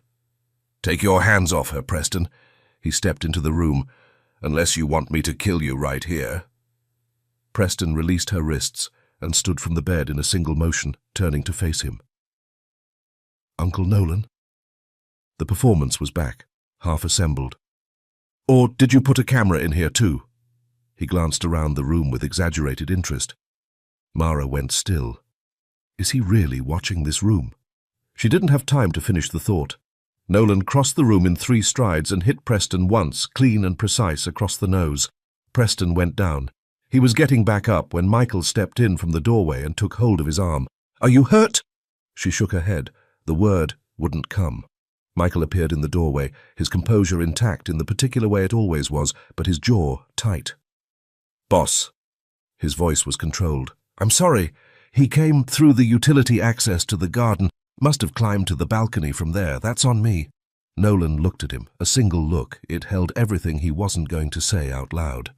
Preston yanked his arm free from Michael's grip. He walked toward the door, still talking, his voice dropping to something that wanted to sound like dignity. "You can't just take what was mine." At the threshold he turned, one hand pressed to his nose, blood on his fingers. "You shouldn't have done this." Nolan's back was to him. His eyes were on Mara. "She was never yours." His voice was flat and final, the way he stated things that weren't open for discussion. "Stop dreaming." Michael walked Preston out. The door closed. The room was quiet again. The balcony door was moving in the night air. Mara was still sitting against the headboard, her knees drawn to her chest. Nolan came to the side of the bed. He sat on the edge of it. 2 fingers found the side of her throat, the pulse point, and stayed there. Her lips parted. His jaw tightened once. Her pulse was running faster than fear alone explained, and they both knew it. He withdrew his hand, slowly. The way you set something down carefully because you know what happens if you don't. He looked at her for a moment without speaking. His eyes dropped briefly to the black lace, then came back to her face. There it is, she thought. Whatever this is. I owe you an apology. His voice came quiet. I couldn't keep you safe in my own house. He looked away first, toward the open balcony door. I'll make sure this doesn't happen again. Her teeth caught her lower lip. There were things sitting in her chest. The cameras, Grant, the arms deal Preston had laid out in the dark, and none of them were ready yet. How did you know he was here? Her eyes held his. How did you know to come? Nolan rose from the bed. He moved to the window, his back half turned to her, one hand resting on the frame. The city below was still and dark. I don't sleep well. His voice was even. I heard something. Mara was looking at him, the screens in his study, every feed running simultaneously. Or did you put a camera in here too? Preston's voice, the theatrical glance around the room. Nolan's answer had come smooth, unhesitating, almost certainly untrue. She could still feel the place on her throat where his fingers had been. She didn't ask again. Mara lay in the dark for 20 minutes before she gave up on sleep entirely. She sat up. The room was quiet. She reached for the lamp. The light came on. She sat still for a moment, then did what she'd been stopping herself from doing since Preston's voice in the dark. She looked. Every corner. The smoke detector, the frame of the window, the molding above the door. She didn't know what she was looking for exactly. She wasn't a security expert, but she looked anyway, the way you check a room you've just been told might not be entirely yours. She couldn't find anything. That didn't mean there was nothing. She wrapped the robe over her nightgown and went downstairs. The house was dark and quiet. Her bare feet found the marble of the staircase. She moved carefully, one hand on the rail. She was passing the study when she stopped. The light was on, not bright, the lamp on the far side, the one near the window, just enough to outline a man standing with his back to the door, a glass in his hand, looking out at the dark grounds below. Mara pushed the door open. You're still awake. Nolan turned from the window. His gaze moved over her, robe, bare feet, the hour, and came back to her face. So are you. I came down for water. She stayed in the doorway, her shoulder against the frame. He nodded once and turned back to the window. Instead, she came into the room, and the door swung half-closed behind her. She found the wall across from him and leaned against it, arms crossed over her chest, watching the side of his face. The grounds were dark through the glass. The iron gate at the end of the drive was just visible, a silhouette against the city lights. Mara looked at it, then at him. She kept her voice even when she spoke. Can you not go outside? Nolan's grip shifted on his glass. He didn't answer immediately. Is that why your hand trembled? Yesterday morning at the press conference. He lifted the glass and drank. His eyes stayed on the window. This is not a conversation I want to have. His voice was measured. But since you're my fiancée. He turned and looked at her. That look, the one from the first night, the one that moved through her before she could stop it. You deserve to know. She kept her arms where they were and waited. 5 years ago. He turned back to the window. My wife died in front of those gates. Mara's feet went cold against the marble. She kept very still. I was 20 feet away. His voice was steady in the way that required effort. Close enough that I ran toward her. Too far to do anything that mattered when I got there. He swallowed. She was watching his throat move. The scar? She kept her voice quiet. Her eyes moved to his forearm before she could stop them, the pale-heeled line she'd seen that first night, and filed away without asking. That was from... I was in the hospital for a week. He didn't look at her. Burns from trying to pull her out. Then I came home. The glass turned in his hand, and every time I tried to go back outside, my body refused, reactions that came close to making me faint. Mara's arms tightened across her chest. She pressed them inward. That's called agoraphobia. She kept her voice even, clinical enough not to make it an accusation. A lot of people develop it after traumatic events. The body remembers the threat and tries to prevent you from, "I'm not a lot of people." His voice didn't rise. It just landed differently. "I'm probably the last person who should be experiencing something like this." Mara looked at him, at the controlled posture, the glass in his hand. "You're still just a person. Everyone has something that can break them. That's not a flaw. That's just how it is." His jaw shifted. "We're not as different as you'd like to think." She kept her eyes on his profile. "You and me." The silence between them held the weight of two people who had found different ways to live with the same kind of damage. She pushed off from the wall. "I saw a psychologist for a while, someone who works specifically with this kind of trauma. If you ever wanted, I could arrange for them to come here." Nolan turned. The expression on his face was sitting just underneath anger. A man who had been managing something for a long time and did not want it named. "I don't need your pity, Mara." His voice was quiet. "You asked. I told you. I manage." His eyes held hers. "Good night." She straightened her robe and stepped through the door. Behind her she heard the clink of his glass being set down. In the corridor, her bare feet found the cool marble again. She walked toward the stairs. "Maybe what you're fighting isn't your trauma," she thought. "Maybe it's your ego, Nolan Campbell."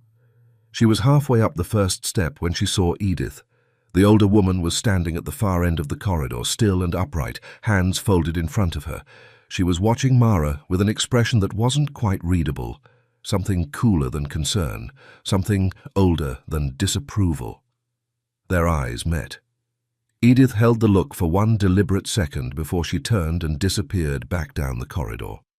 Mara stood on the step. She climbed the rest of the stairs and exhaled at the top. "Does anyone in this house actually sleep?" Mara set her alarm for 6. By 6:40 she was dressed, her bag on her shoulder, moving through the corridor with her shoes in her hand so the heels wouldn't carry. The study door was closed, the light underneath it was off. She didn't stop. George was already at the front steps when she came out. He didn't ask why she was 2 hours early. He just opened the door. On the drive to Whitmore Group, she was watching the city come awake outside the window and trying not to think about the conversation in the study, the iron gate visible through the glass, the way Nolan had said 20 feet away without any particular expression on his face, which was somehow worse than if he'd had one. She was also thinking about Preston, not with sympathy, with the particular alertness of someone who had been reminded of something they'd been trying not to look at directly. Russian mafia, a bomb at a gate, a dead wife named Evelyn. And now Mara, in the papers, in the house, in the middle of all of it. She pressed her fingertips against her knee and watched Seattle sharpen in the early light. By 8 she had a window and Seattle below her. The city was fully awake, ferry lights crossing the Sound, the particular grey-blue of a Seattle morning that never fully committed to either color. She'd been staring at it long enough that the coffee had cooled by 2 degrees before she noticed she hadn't been drinking it. Her phone buzzed on the desk. Unknown number.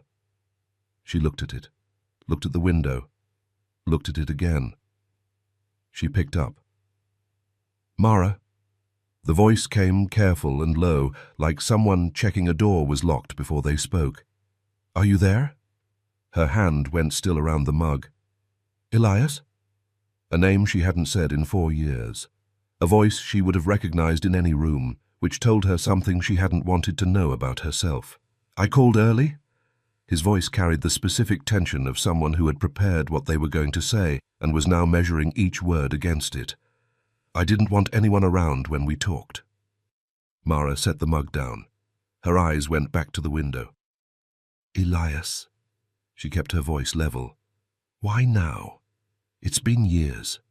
His answer came without hesitation. "I need to see you." Mara turned back to the window.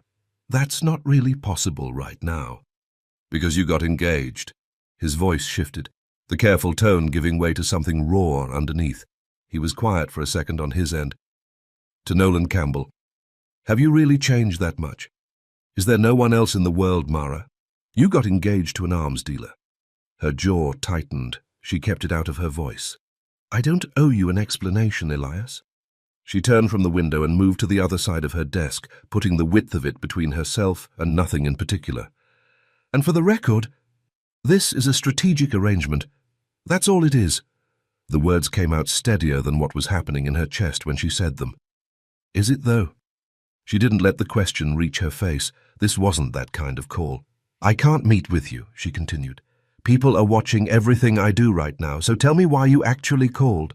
The line went quiet for a moment. Then the shift she recognized, Elias moving from the personal into the cause, the way he always had, like throwing a switch. "We used to want the same things." His voice came quieter now. "You remember that? We stood against everything Campbell and his industry represents. I keep wondering if that person is still somewhere in there." Mara's eyes stayed on the window. "Get to the point." He did. 2 weeks from now, on the 23rd, Campbell Group is opening a new weapons facility in the Ravnik Republic. His voice had found its rhythm now, the one she remembered from meetings and late-night arguments in campus buildings. "The coverage will call it a defense investment, regional security, jobs, the usual language." Mara was standing very still. "But what we're hearing is different. We think this facility isn't just for production." He let that land before he continued. "We think they're planning to test new weapon systems there. Things that would never get cleared on American or European soil. Systems that haven't gone through the oversight they'd require here." Mara's free hand found the edge of the desk. Her fingers pressed into it slowly, without her deciding to.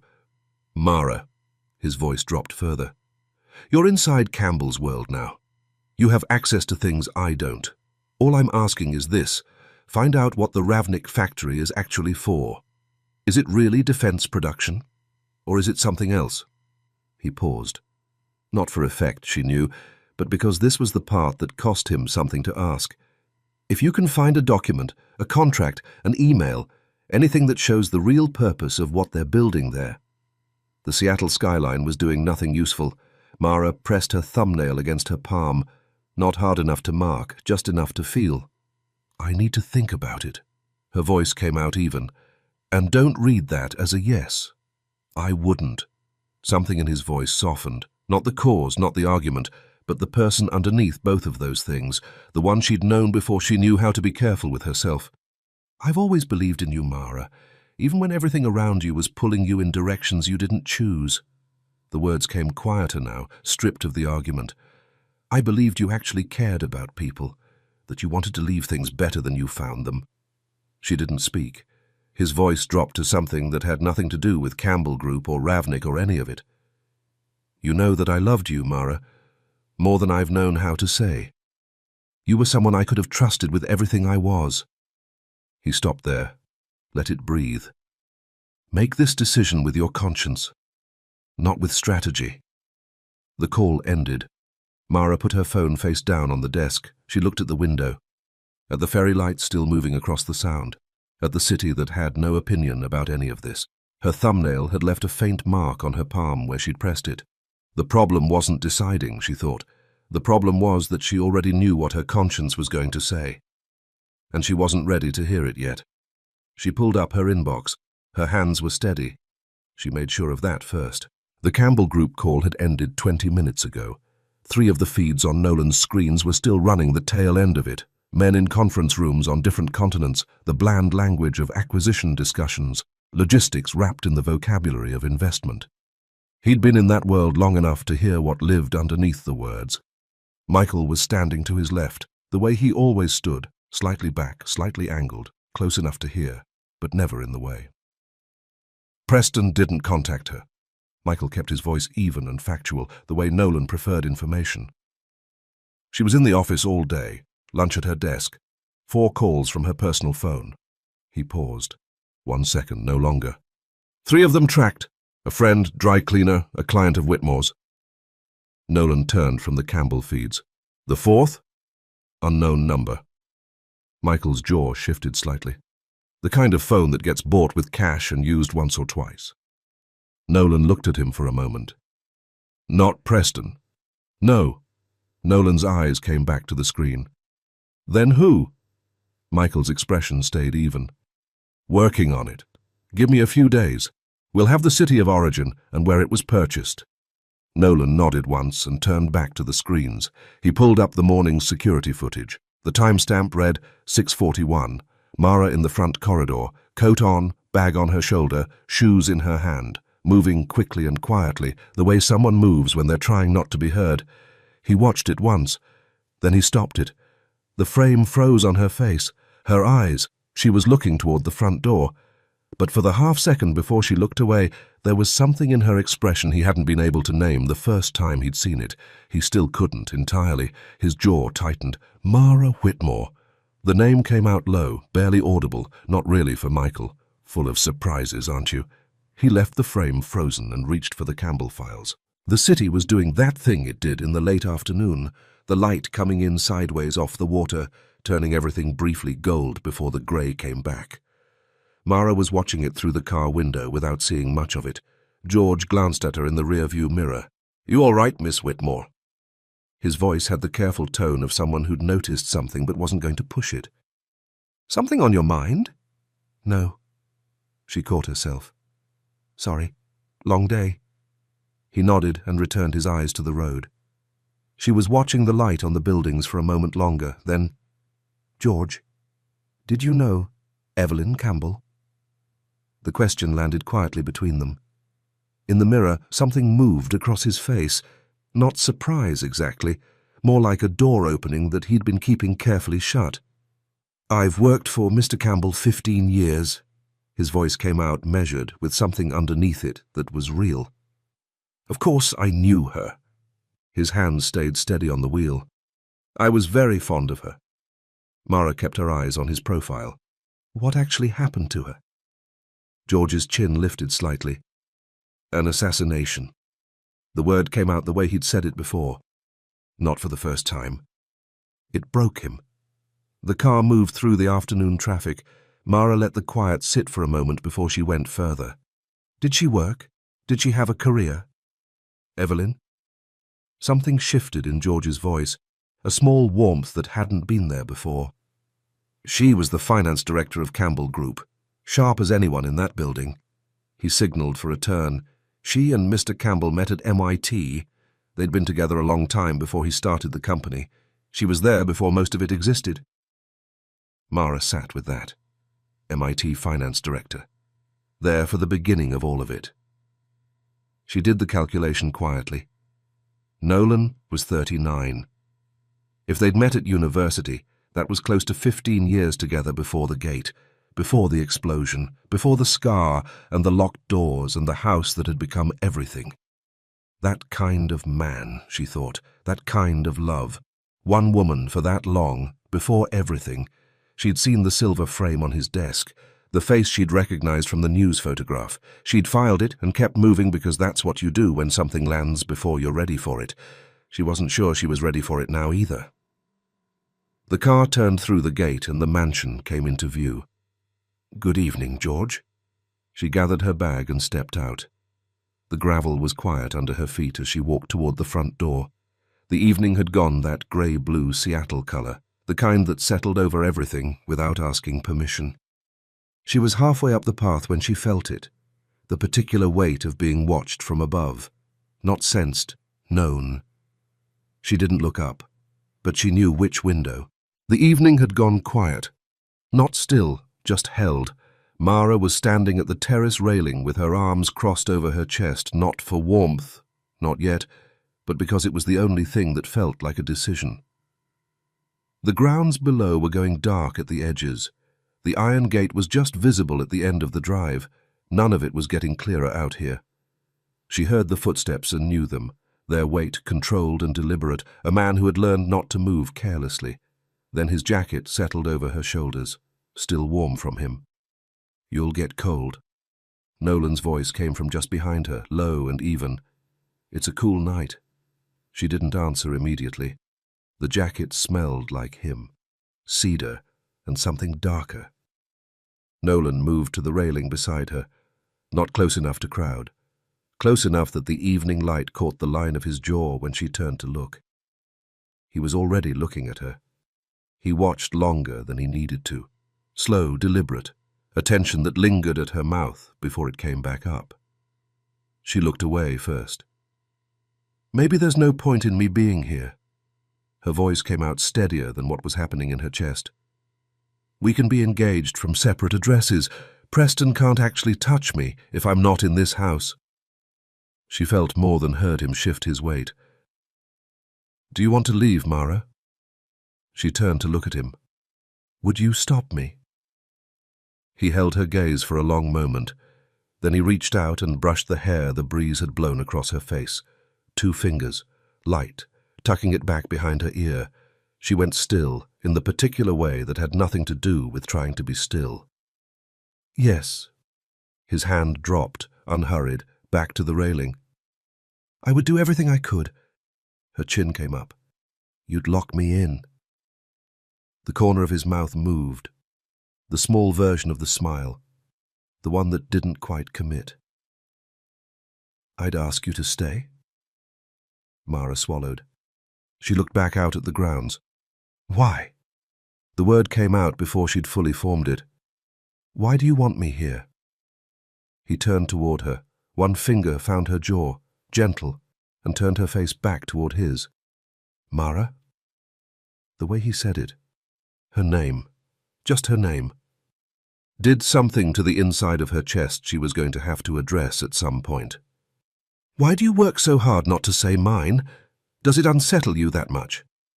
She opened her mouth. The terrace door opened behind them. Edith stood in the frame, composed and upright, her expression carefully neutral. Dinner is ready, Mr. Campbell?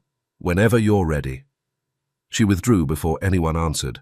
Nolan turned back to Mara. He extended his hand, open palm. Come on, let's eat something.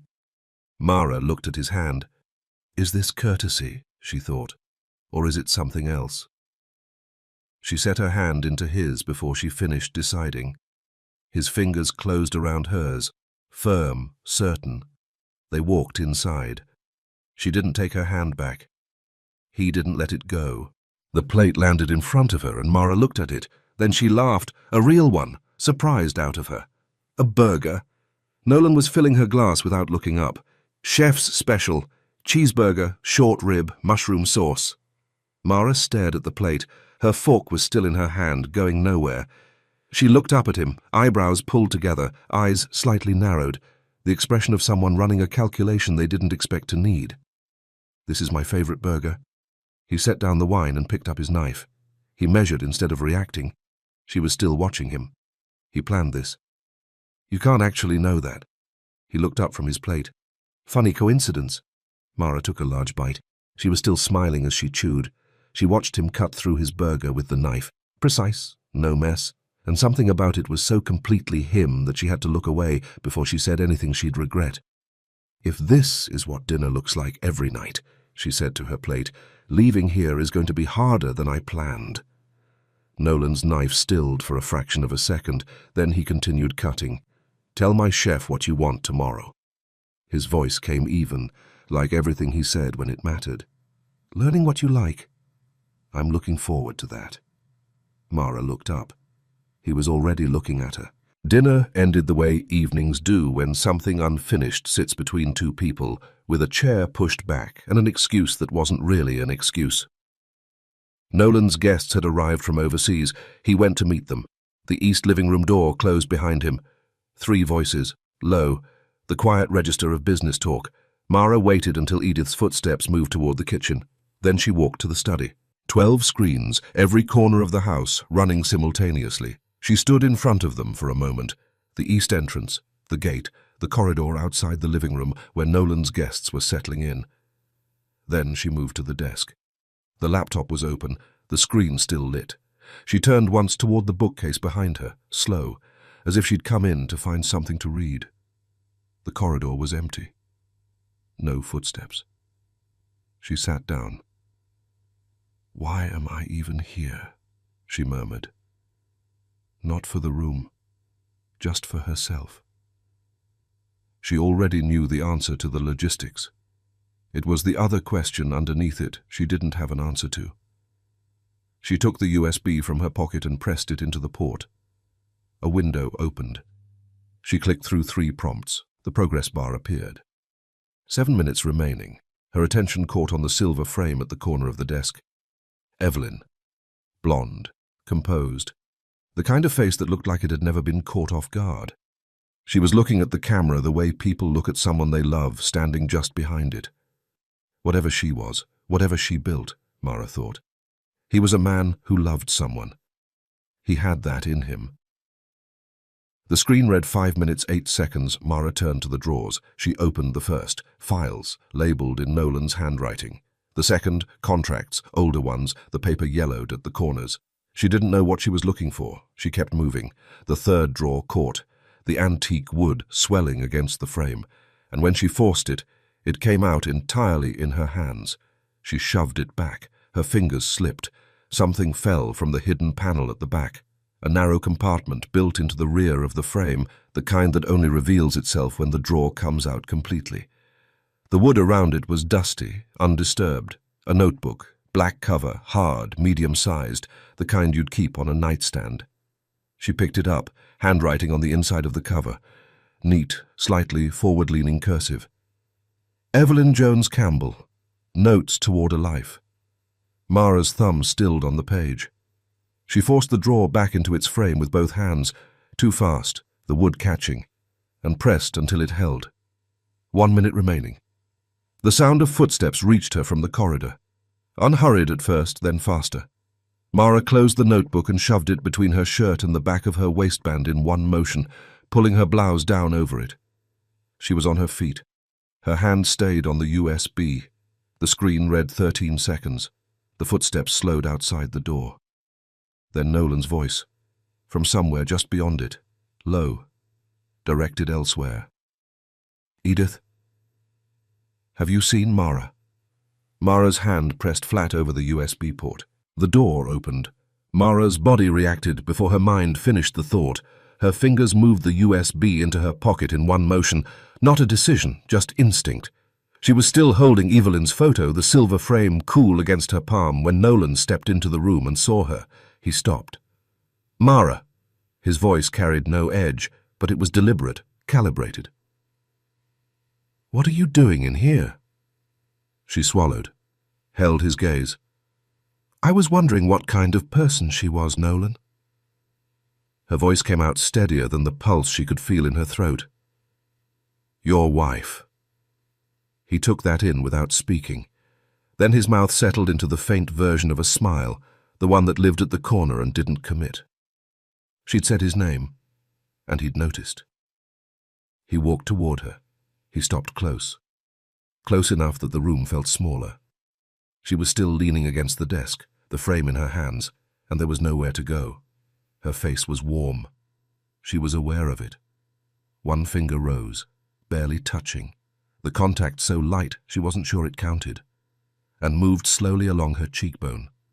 Her spine registered it before the rest of her did. Her skin felt newly awake. His hand dropped. He was watching her face when he asked it. "What are you curious about?" "Who she was." Mara held her ground.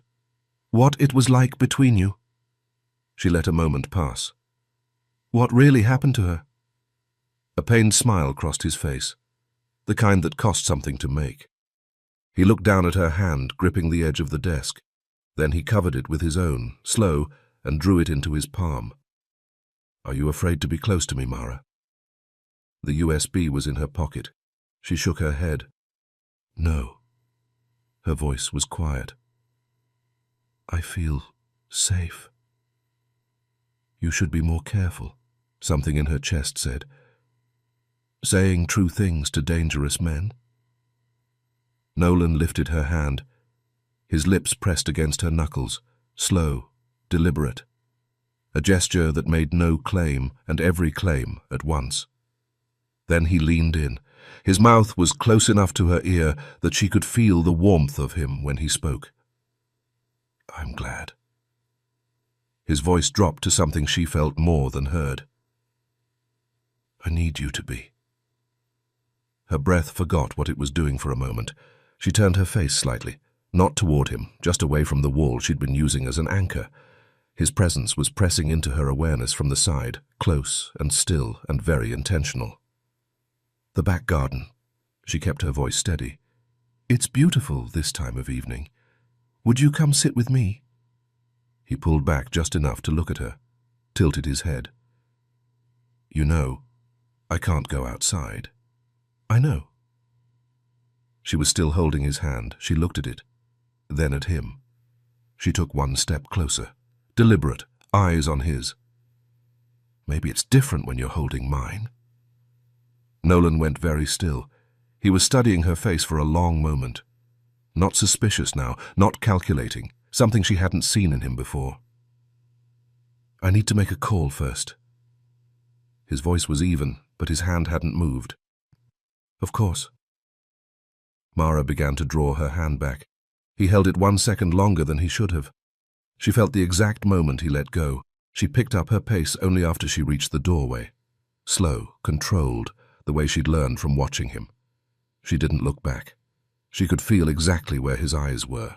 Mara closed her door and stood against it for a moment with her eyes shut. Her cheeks were burning. She reached behind her back, pulled out the notebook and set it carefully in her bag. The USB went into her wallet. I'm sorry, she thought, and wasn't sure who she was apologizing to.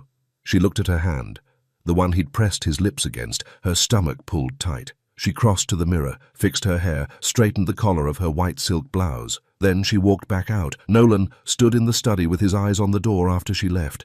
Then his gaze moved to the laptop. He pulled out his phone. Michael, his voice came clipped, the way it did when he was already past the question and into the answer. Check the computer logs. I need to know if there was any activity in this room in the last 15 minutes. Pull the camera feeds too. He ended the call and slid the phone into his pocket. He straightened Evelyn's photo on the desk, one small adjustment, and turned to the window. The back garden was below, the grass still lit from the last of the evening.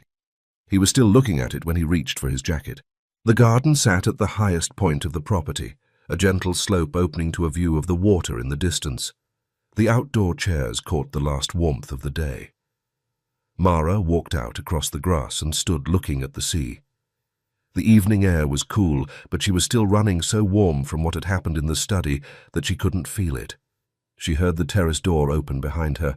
When she turned, Nolan was standing in the frame, one hand on the door jamb, not stepping through, just looking at her across the length of the garden. She extended her hand toward him, palm up. You could try coming to me. His smile came pained, real, with something underneath it that had cost something to form. I don't put myself in that position in front of anyone, Mara. She took 3 slow steps toward him. I'm not anyone. She kept her voice steady and her hand out. I'm not some person who happened to be here. And you're not avoiding this because you're afraid. She looked at him. You're avoiding it because you refuse to need help. Her hand stayed extended. I want you to try. Please. He looked at the threshold. 1 foot crossed it. His hand began to tremble at his side. Not much, just the start of it. Mara saw it and didn't look away from his face. She took 1 step closer. Just look at my eyes, nothing else. He brought the other foot through. Mara smiled. She tilted her head toward the chairs in the garden. Maybe we sit for a few minutes, talk, actually get to know each other. He shook his head. Not refusal. Something else. His eyes stayed on her. You're dangerous, Mara Whitmore. She took 3 deliberate steps forward and stopped directly in front of him. 1 arm's length. She held out her hand again. Sometimes? The word came easy, like a fact she'd long since made peace with. Same as anyone. Nolan took her hand. She drew him toward her slowly, and he let himself be drawn, which told her more than anything he'd said in the study. His eyes closed. Her free hand came up to his face, palm against his jaw. Hey, don't close them. She waited until he opened them. Look at me. They held like that for a moment, his face in her hand, his eyes on hers. 3 feet of garden behind him. His breathing had changed. She could feel it in the way his hand held hers. Mara Whitmore. His voice came low and even, the kind of even that required effort to maintain. If you keep doing this, I'm going to start thinking you actually are my fiancé. The corners of her mouth moved. Nolan Campbell. Her thumb traced the line of his jaw, barely. If it helps right now, go ahead. She stepped back, kept hold of his hand, drew him one step further into the garden. There. She looked at him. 3 steps. Nolan tipped his head back. His breathing was faster now. His hand shook against hers. Mara held it tighter. She brought it up to her own face and pressed his palm against her cheek the way he'd done to her. I'm right here. Just look at me. Only at me. She pulled him one more step into the garden. He reached up with his free hand and ran his thumb along her cheekbone. She smiled, wide, real, the kind that takes over a face before a person decides to let it. Look at that. Her voice came quiet. You can do it. She let go of his hand. 2 steps back, then 3, toward the middle of the garden, away from the threshold, putting distance between them deliberately. I think you can do more. Mara. His voice carried something new in it. Come back here. The sound came from the waterside. Both of them looked up at the same moment. A drone, moving low from the direction of the sound, crossing toward the garden. Mara narrowed her eyes. What is that? She took a few steps toward it. Mara! Nolan's voice sharpened. His balance was starting to go. Come here. Now! 2 security guards were already breaking into a run across the far side of the grounds. Then the drone started dropping things into the garden. Where they landed, small percussive bursts of smoke and pressure bloomed across the lawn. Nolan tried to step toward her. His balance gave out. Mara! One landed 4 feet from where she was standing. The blast hit her as a wall of pressure before she understood what it was. The ground lurched. Her ears went white. She was on her knees in the grass without knowing how she got there, her hands flat on the ground, the world still ringing. Then hands, both of them gripping her arms, pulling her upright in one sharp motion. And Nolan's chest was solid behind her, his arms locking around her, turning her away from the direction the drone had come from. He'd run to her. He'd run to her when his own legs could barely hold him outside. He was already shouting over her head. Michael! Take it down, now! He pulled her tight against his chest and turned his back to the drone. His heartbeat was loud and fast under her ear. He didn't let go. The living room couch received her before she fully understood she was being set down. Nolan's voice cut across the room, sharp, clipped, the register he used when there was no room for interpretation. Edith, first aid kit, and get Dr. Adamski on the phone. Mara blinked at the ceiling. The ringing in her ears hadn't fully cleared. The chandeliers above her were doing something slightly wrong with the light. What's happening? Her voice came out thin. Nolan was already kneeling beside the couch, his hands moving over her, arms, ribs, collarbone. The focused efficiency of someone looking for damage rather than offering comfort. Where does it hurt? Not a question, a scan. I'm fine. She reached up and caught his hands before they could keep moving. Nolan? She held them still. I'm fine. Stop. He looked at her. His face was the controlled version, the one he showed rooms full of people, but his eyes were running a different calculation entirely. Michael stepped into the doorway. 1 drone, boss. 4 devices, sound and smoke, all of them. We brought it down. Nolan's gaze stayed on Mara for 1 more second. I'll be there in a minute. He came back to her side and looked down. Your knee. She looked down, a scrape across the right knee, blood already drying at the edges. Nolan had the first aid kit open on the table. He poured alcohol over a square of gauze, held it up once in warning. This is going to sting. He sat on the edge of the couch beside her and pressed the gauze to the scrape slowly, careful, like something he was trying not to get wrong. Mara didn't flinch. She was watching the top of his head, the set of his shoulders, the way his hands were steadier than they had any right to be, considering where they had both just been. She reached across and set her hand over his. Nolan? He didn't look up from the knee. She waited until his hands went still. Then, quietly, you went outside. Her thumb pressed lightly over his knuckles. You ran to me.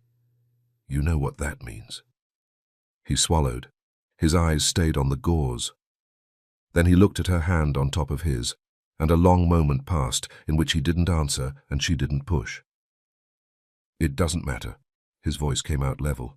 "Those could have been real devices, and then I wouldn't have been able to—" He stopped, pulled the gauze back, looked at the scrape.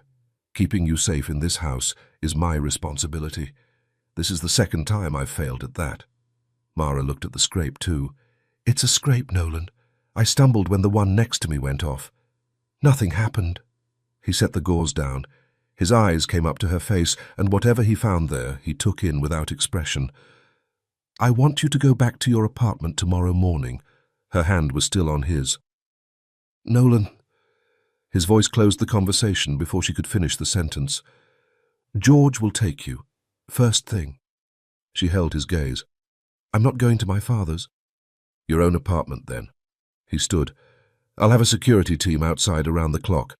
She was still on the couch, watching him cross to the window. Through the glass, the terrace was hazy.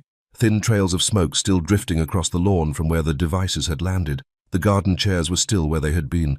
3 steps from the threshold. 4. Who would do this? Low, not quite to her. Mara stood. She came to stand beside him at the glass. "I want to stay, Nolan." He didn't turn. "We're not having this conversation." They stood there for a moment, side by side, the garden below them, the smoke still clearing. Michael's footsteps came back down the corridor. "Boss." He stopped in the doorway, holding up his phone. "We pulled this off the drone before it went down." A photograph. The message had been stenciled onto the underside of the body in block letters. No secret weapons, no secret victims, oversight. Nolan turned from the window. He looked at it for a moment, then shook his head slowly. "Activists?" "The timing's interesting." Michael kept his voice neutral. "Ravnik announcement is in 2 weeks." Nolan took the phone, studied the image. Mara didn't move. Her eyes were on the photograph. Her face was doing what it had learned to do in rooms where she couldn't afford to react, holding, steady, giving nothing to the surface. Underneath it, her stomach had turned over once, hard. Elias. She kept her breathing even. Her hands were at her sides. "What exactly do you think you're doing?" The door to her room had barely closed when Mara had her phone in her hand. No missed calls. She pulled up the number Elias had used and pressed call. 3 seconds. 4. The number you have dialed is not available. She set the phone on the bed and pressed both hands flat on top of her head, the way she did when she needed to hold something in that wanted to come out. What am I going to do? The USB was still in her wallet. The notebook was still in her bag. The data she'd copied, if it had copied at all, was sitting somewhere in between, waiting for her to decide what to do with it. She stood up, crossed to the door. The phone buzzed on the bed behind her. Unknown number.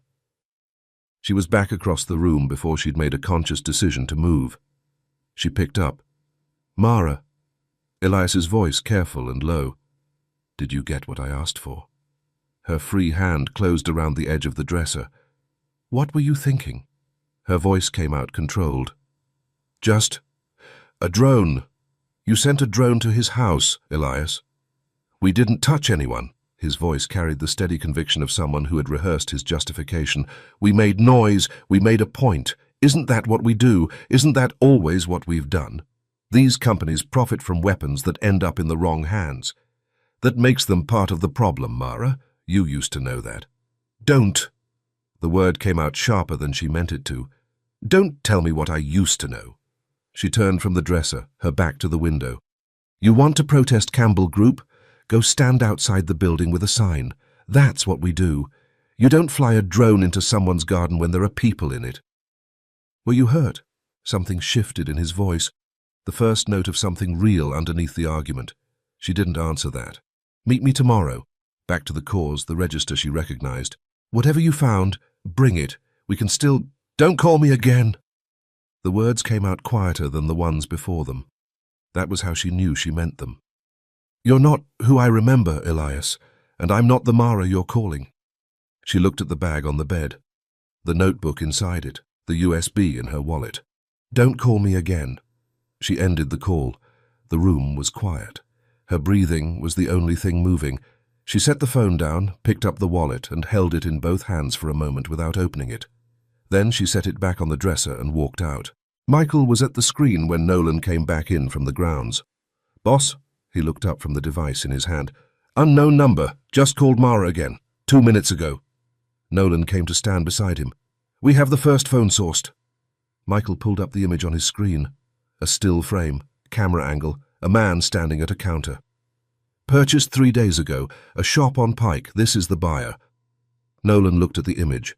The man was young, mid-20s, hood up, profile half visible. Enough.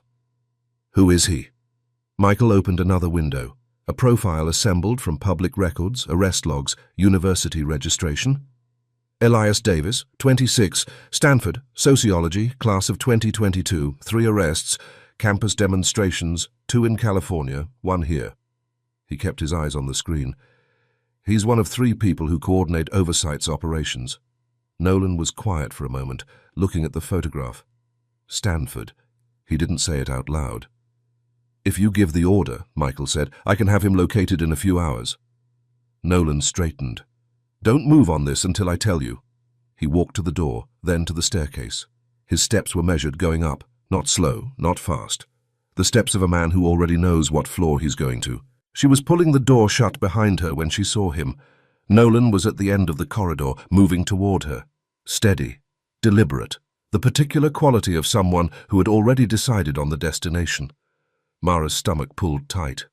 Guilt or him? She didn't know anymore. He stopped in front of her. One hand came up and moved through her hair, slow, his eyes on her face the whole time. "How are you, Mara?" She looked at him.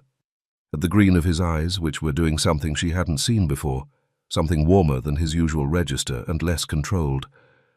"I'm the one who should be asking you that." "Come inside." He closed the door. When Mara turned to face him, her eyes went straight to his, the green of them, the particular depth she'd been trying not to look at directly. And for a moment, that was the only thing in the room. Nolan saw her looking. He crossed to her in one step and put his arms around her. His mouth pressed against the top of her head. And then his voice came low, close, just for the space between them. "If something had happened to you, I would never forgive myself." His chest was solid against her cheek. She could feel his heartbeat, faster than the rest of him let on. "I can't lose you too, Mara." Her eyes filled. She pressed her hands flat against his back and held on. "Two," she thought, that single word carrying 5 years of weight. "Nolan." Her voice came muffled against his shirt. "I have to tell you something." He pulled back. His hands stayed on her shoulders. He was looking at her face the way he looked at things he intended to understand completely. It's about the drone. I know who did it." Her throat tightened. "Elias, the one heading Oversight. We were at Stanford together. He called me and I—" Nolan's thumb came to her lips. The contact moved through her before she understood what it was. Her spine registered it first. That particular alertness. Instant and involuntary. His eyes stayed on hers, steady, reading whatever her face was doing that she couldn't control. His thumb moved across her lower lip, barely there, the way it had been before, the way it kept being. "You know," she whispered. He nodded once. His hand dropped from her mouth to her jaw, and the backs of his fingers moved along her cheekbone. Slow, the last of an evening she wasn't ready to end. "Rest tonight." His voice was low. "We'll deal with the rest tomorrow." He was turning toward the door when her hand closed around his arm. "Nolan." He stopped, turned back slowly, the way you turn when you already know what you'll see. And see it anyway. She was breathing faster. A heat had started somewhere below her ribs and hadn't stopped moving up. She kept her eyes on his. Do you feel something for me?" His mouth moved. That small version, the corner, the one that never fully committed. His eyes were steady on hers. "If I didn't," he murmured, "you wouldn't be in this house." Mara reached up, slowly, giving him every second to step back. He didn't. She pressed her lips to his, soft, tentative, her hands flat against his chest. He went still, not pulling away, not closing in, just absorbing it the way a man absorbs something he has decided to receive carefully. She pulled back half an inch. The space between them was warm now, warmer than the room. His eyes were on her face, that steady, particular attention that had always felt like being the only thing in the room worth looking at. She pressed her lips to his again, a little longer. His hands found her waist, not gripping, settling. His thumbs pressing into the curve above her hips, a deliberate weight.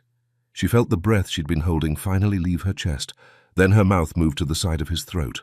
Mara. Her name came out rough from somewhere underneath the control. The register she hadn't heard before, the voice that didn't get to speak often. He pulled her in. His mouth came back to hers, not soft this time, the kind of kiss that had been held behind everything, the quiet evenings, the careful distance, the particular way he had of looking at her mouth and then looking away. One hand moved to the back of her neck, tilting her head, pressing her closer. The heat of him burned through her shirt, through her skin, settled somewhere low and specific that she was not going to think about yet. When his mouth moved to the curve of her jaw, the side of her throat, the place just below her ear, her hands had found their way to the back of his neck. Then they were moving, slowly, down over his shoulder, along the outside of his arm, until her fingers found the inside of his forearm. The scar. She'd seen it before, pale, long-healed, the kind that comes from heat close enough to leave a permanent mark. Her fingertip traced it now, from the wrist upward, learning the full length of it. Nolan went still. Not the stillness she'd come to recognize in him. Something deeper. Something that had been reached, not chosen. Her finger followed the scar where it disappeared beneath the folded cuff of his sleeve. She pressed her fingertip under the edge of the fabric, slow, careful, and kept going where the mark continued in the hidden part of his arm. His inhale slowed, long, deliberate, the kind that pulls a man back from somewhere his body was already going. A sound came from low in his chest, barely there, involuntary, the first thing she'd heard from him that he hadn't chosen to give. His hands tightened at her waist, not pulling her in, just holding, the grip of a man who had reached his edge and hadn't yet decided what to do at it. She pressed her lips together around the sound that almost came out. The inside of her cheek pulled against her back teeth, trying to hold something back that wasn't going to stay held. This, she thought. This is what he carries. This is what I want. I don't want to go, she whispered against his ear. Her hands had found their way back up, over his shoulder, up to the back of his neck, and they tightened there now. I want to stay. With you. His hands stayed at her waist. Every muscle in him went quiet, the kind of quiet that costs more than movement. His breathing had changed. She could feel it against her temple, slower now, deliberate, a man pulling himself back from somewhere he'd been moving toward. For a moment, neither of them moved. His forehead came to rest against hers. She could feel his breath against her lips. Warm, slower now, a man trying to remember why he was stopping. His hands moved to her wrists, careful, slow, and drew them down from his neck. He held them at her sides for a moment, his grip warm and firm and unwilling to simply drop her. Mara. Her name came out barely above breath. You mean more to me than I know how to say. His eyes found hers through the small space between them. But not like this. Not tonight. She was starting to speak. You've been in this house for 1 week. His thumb moved once across her knuckle. And look at what's already happened. I want you to be sure. He held her gaze. I need you to be sure. He let her hands go. He took one step back. Then another. His eyes stayed on her face the whole way to the door. He didn't turn. At the threshold, his voice came quiet. Get some sleep. The door closed. The room was very quiet. Mara stood where he'd left her, breathing too fast. Her lower lip caught between her teeth. Her body was still carrying the memory of his hands. Where they'd been, how they'd moved, the heat of him before he stepped away. She walked to the door and leaned back against it. Why do I want him this much? The answer frightened her less than the question. For the first time in her life, wanting something felt more dangerous than being wanted. Mara sat on the bed in her nightgown, Evelyn Campbell's notebook open in her lap. For several minutes, she did not turn the first page. It felt wrong to touch it, wrong to read a dead woman's private thoughts with stolen files hidden in her wallet and Nolan's kiss still living somewhere under her skin. Then she turned the page. September 1st, 2015, Marseille. Our first wedding anniversary. Nolan took me to a restaurant by the water and ordered oysters even though he pretended not to care where we ate. This morning, I woke up to a note beside my pillow. No flowers, no performance, just his handwriting. Just one sentence that reminded me why I have loved him for years and why I will probably love him for the rest of my life. Mara's throat tightened. She turned another page, then another. March 12th, 2017. I am afraid I will never give him a child. 2 years of trying, and every month feels like another quiet failure. I know how much he wants to be a father. Today he took my face in his hands and told me there was nothing he wanted more than me. A child would be a blessing, he said, but you are my life. Mara stopped reading. The words blurred for a moment. She blinked them clear.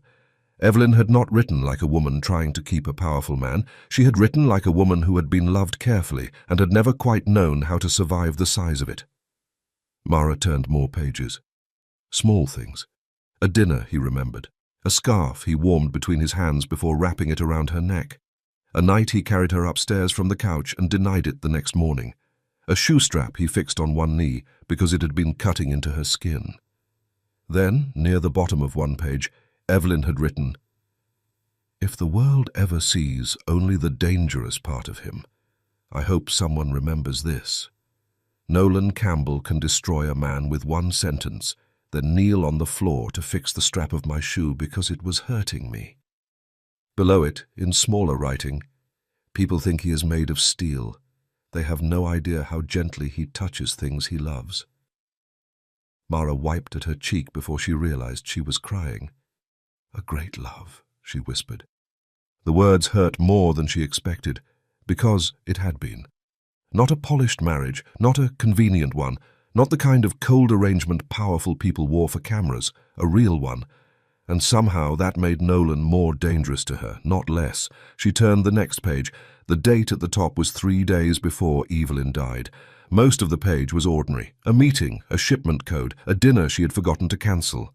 Then, at the very bottom, almost as if Evelyn had written it quickly before losing the thought, "C-47 destruction file doesn't close on the Whitmore side."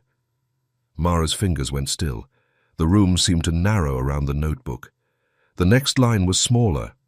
"Missing Whitmore record. Ask Richard Whitmore directly." Mara read the words again. Richard Whitmore.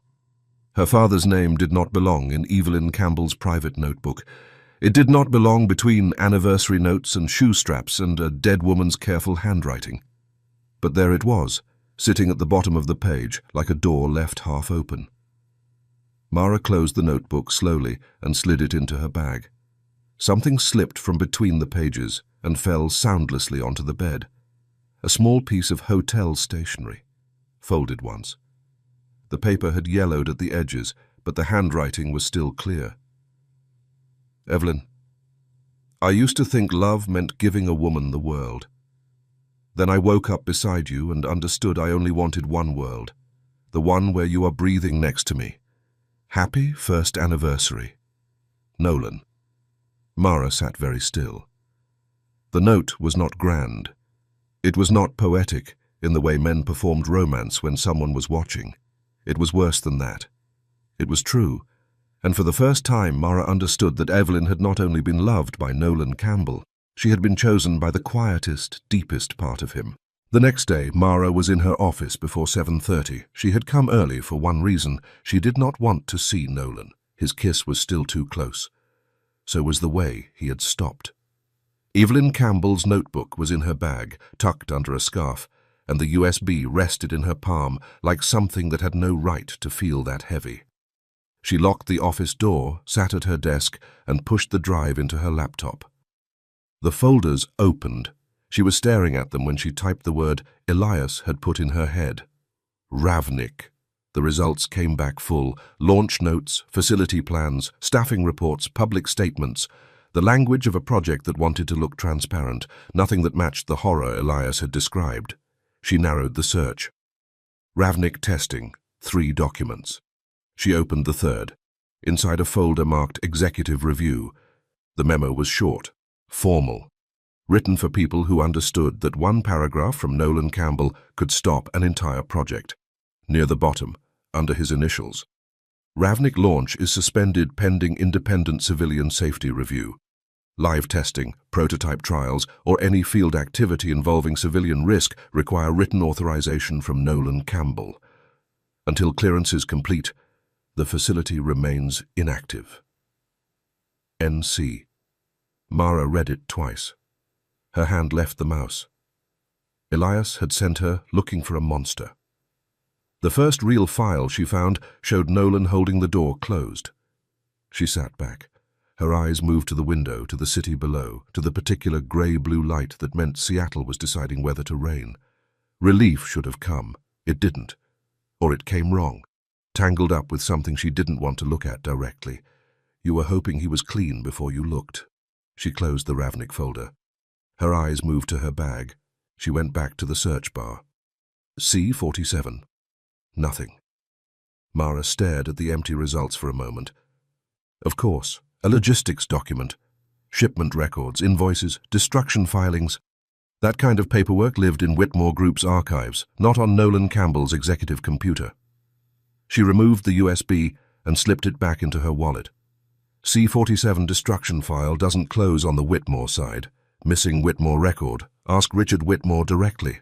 She picked up her bag and left.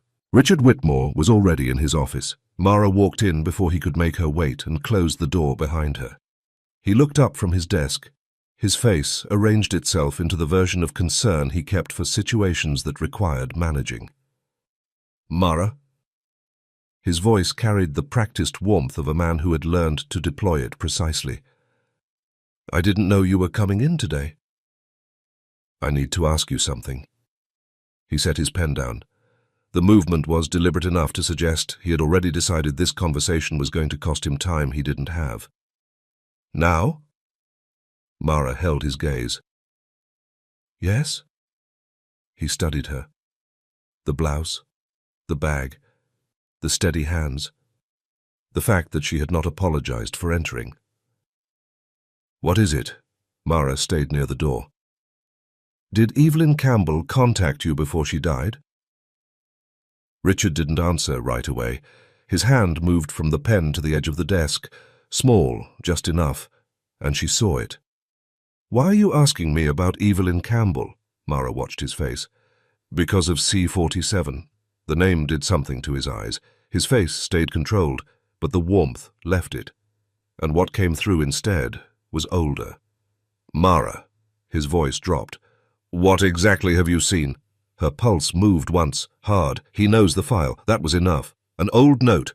She met his eyes without blinking. Richard stood, slowly, the way a man stands when he wants the movement to look harmless. Where did you get it? Mara kept her eyes on his. Did Evelyn ask you about it? His jaw tightened. You're getting involved in something you don't understand. She held her ground. Then explain it. For a moment he looked almost tired. The mask slipping before he could catch it, then the door closed inside him again. There is nothing to explain. Mara nodded once. Small. It still cost him something. She saw that, too. She turned toward the door. Mara. His voice came before her hand reached the handle. Leave old files alone. She looked back. His face had gone still in a way she knew well. This wasn't a request. It was a warning delivered in the language of concern. Why? Richard's voice came back flat and certain. Because dead people don't come back just because you read what they left behind. Mara opened the door. No? Her voice came out quiet. But sometimes they tell the truth better than the living. She walked out. Richard waited until her footsteps disappeared down the corridor. Then he picked up the phone.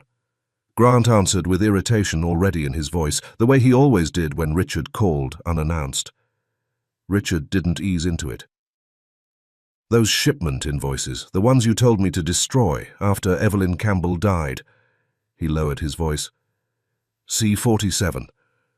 Can they still hurt us? The irritation disappeared into a silence that lasted 1 second too long. Why are you asking me that? Richard lowered his voice further. There may be an audit. No. Grant's voice cooled into something flat and precise. Mara asked you. Richard looked toward the closed door. She doesn't know anything. Grant's answer came without hesitation. If she asked about C-47, she knows enough to keep asking. Grant. Richard's grip tightened on the phone. She is my daughter. Grant's voice came back without a pause. Then you should have kept her away from Nolan. The line went dead.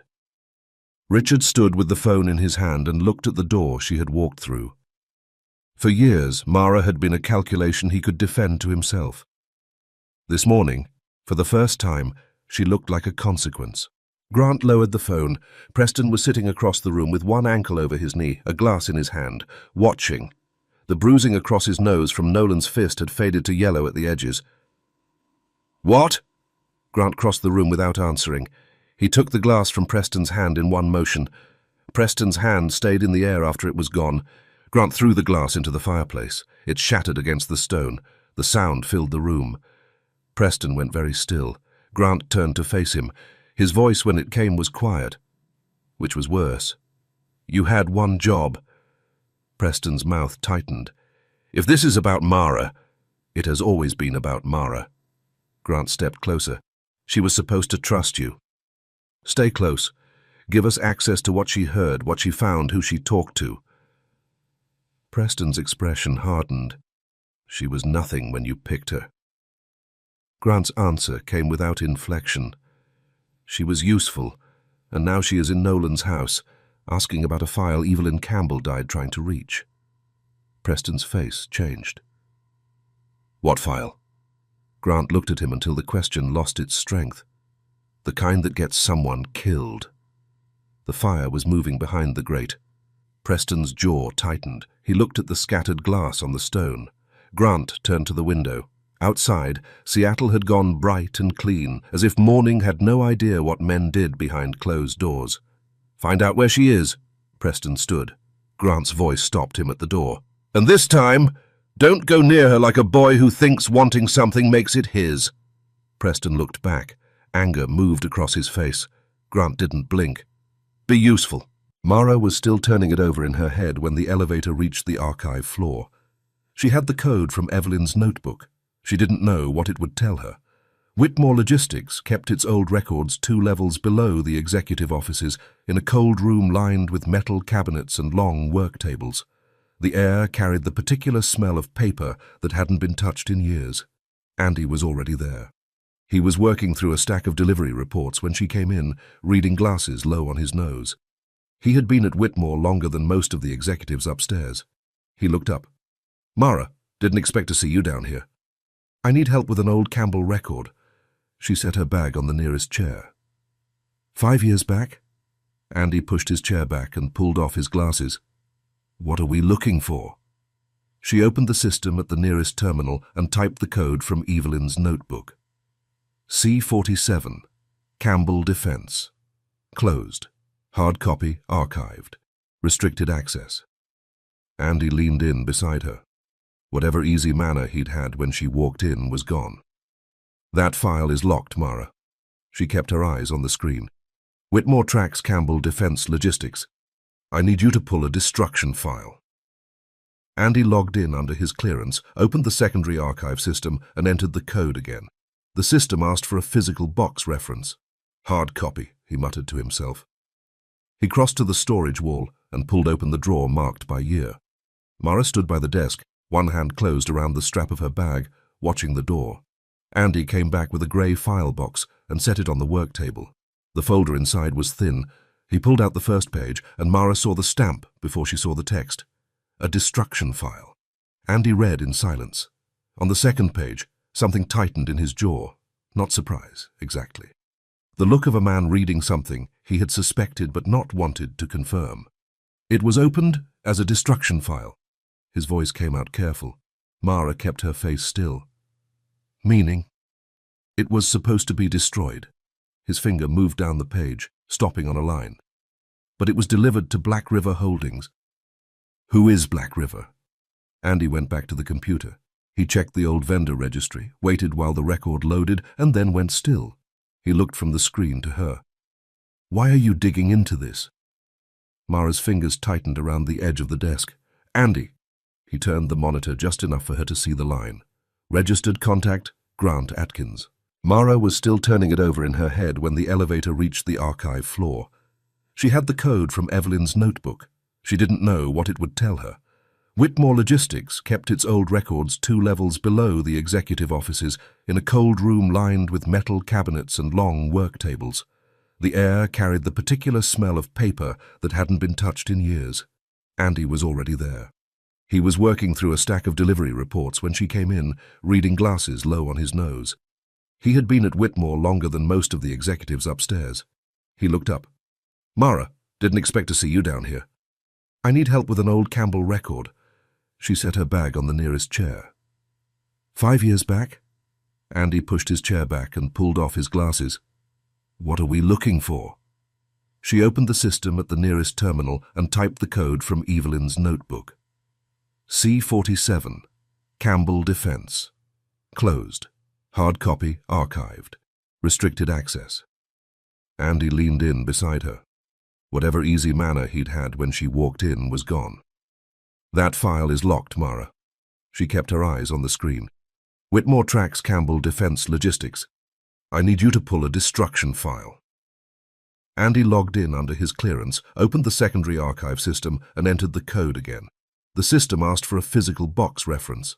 Hard copy, he muttered to himself. He crossed to the storage wall and pulled open the drawer marked by year. Mara stood by the desk, one hand closed around the strap of her bag, watching the door. Andy came back with a grey file box and set it on the work table. The folder inside was thin. He pulled out the first page, and Mara saw the stamp before she saw the text. A destruction file. Andy read in silence. On the second page, something tightened in his jaw. Not surprise, exactly. The look of a man reading something he had suspected but not wanted to confirm. It was opened as a destruction file. His voice came out careful. Mara kept her face still. Meaning? It was supposed to be destroyed. His finger moved down the page, stopping on a line. But it was delivered to Black River Holdings. Who is Black River? Andy went back to the computer. He checked the old vendor registry, waited while the record loaded, and then went still. He looked from the screen to her. Why are you digging into this? Mara's fingers tightened around the edge of the desk. Andy! He turned the monitor just enough for her to see the line. Registered contact, Grant Atkins. The corridor outside the archive was busier now. People had arrived. Doors were open. Voices moved through glass. The building had put its mask on. Mara walked through it with the folder in her bag and her face carrying the calm she had learned from the men who had underestimated her. Her phone buzzed before she reached the elevator. Nolan's name on the screen. Where are you? Mara stopped. The elevator doors opened in front of her. She let the people inside pass, then looked at the message again. Mara typed one sentence. I'm coming to you. She sent it and stepped into the elevator, the folder pressed flat inside her bag. Michael came into Nolan's study without knocking. He was moving fast, phone already in his hand, his face stripped of its usual control. Boss, you need to see this. Nolan was behind his desk, reading through a set of reports. He looked up at Michael's voice, and whatever he saw on the man's face made his hand leave the paper. Michael crossed the room and held out the phone. Whitmore garage camera, 15 minutes ago.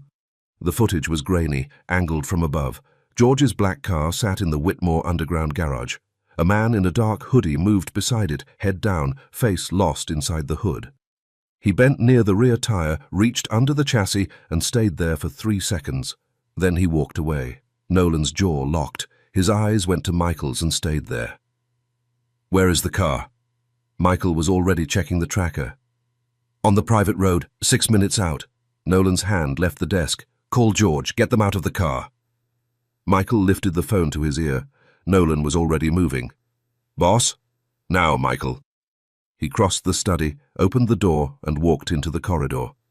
The house blurred around him. Marble, staircase, morning light through tall windows, men turning as he passed, voices starting and stopping. The front doors were already open before he reached them. Morning air hit his face, so did the gate. The long drive stretched ahead of him, clean and pale under the morning light, leading toward the iron gates, where the road curved in from the trees. For 1 second, his body remembered before he did. Heat, glass, smoke. Evelyn's name tearing out of his throat. His hand shook once at his side. Then the security radio cracked. "Car is stopping. George has stopped the car." Nolan stepped down onto the front drive. The first step nearly took his breath. The second tried to take his balance. He kept walking, then faster, then running. Behind him, Michael's voice cut through the air, sharp enough to split the morning. "Move! Get the team to the drive!"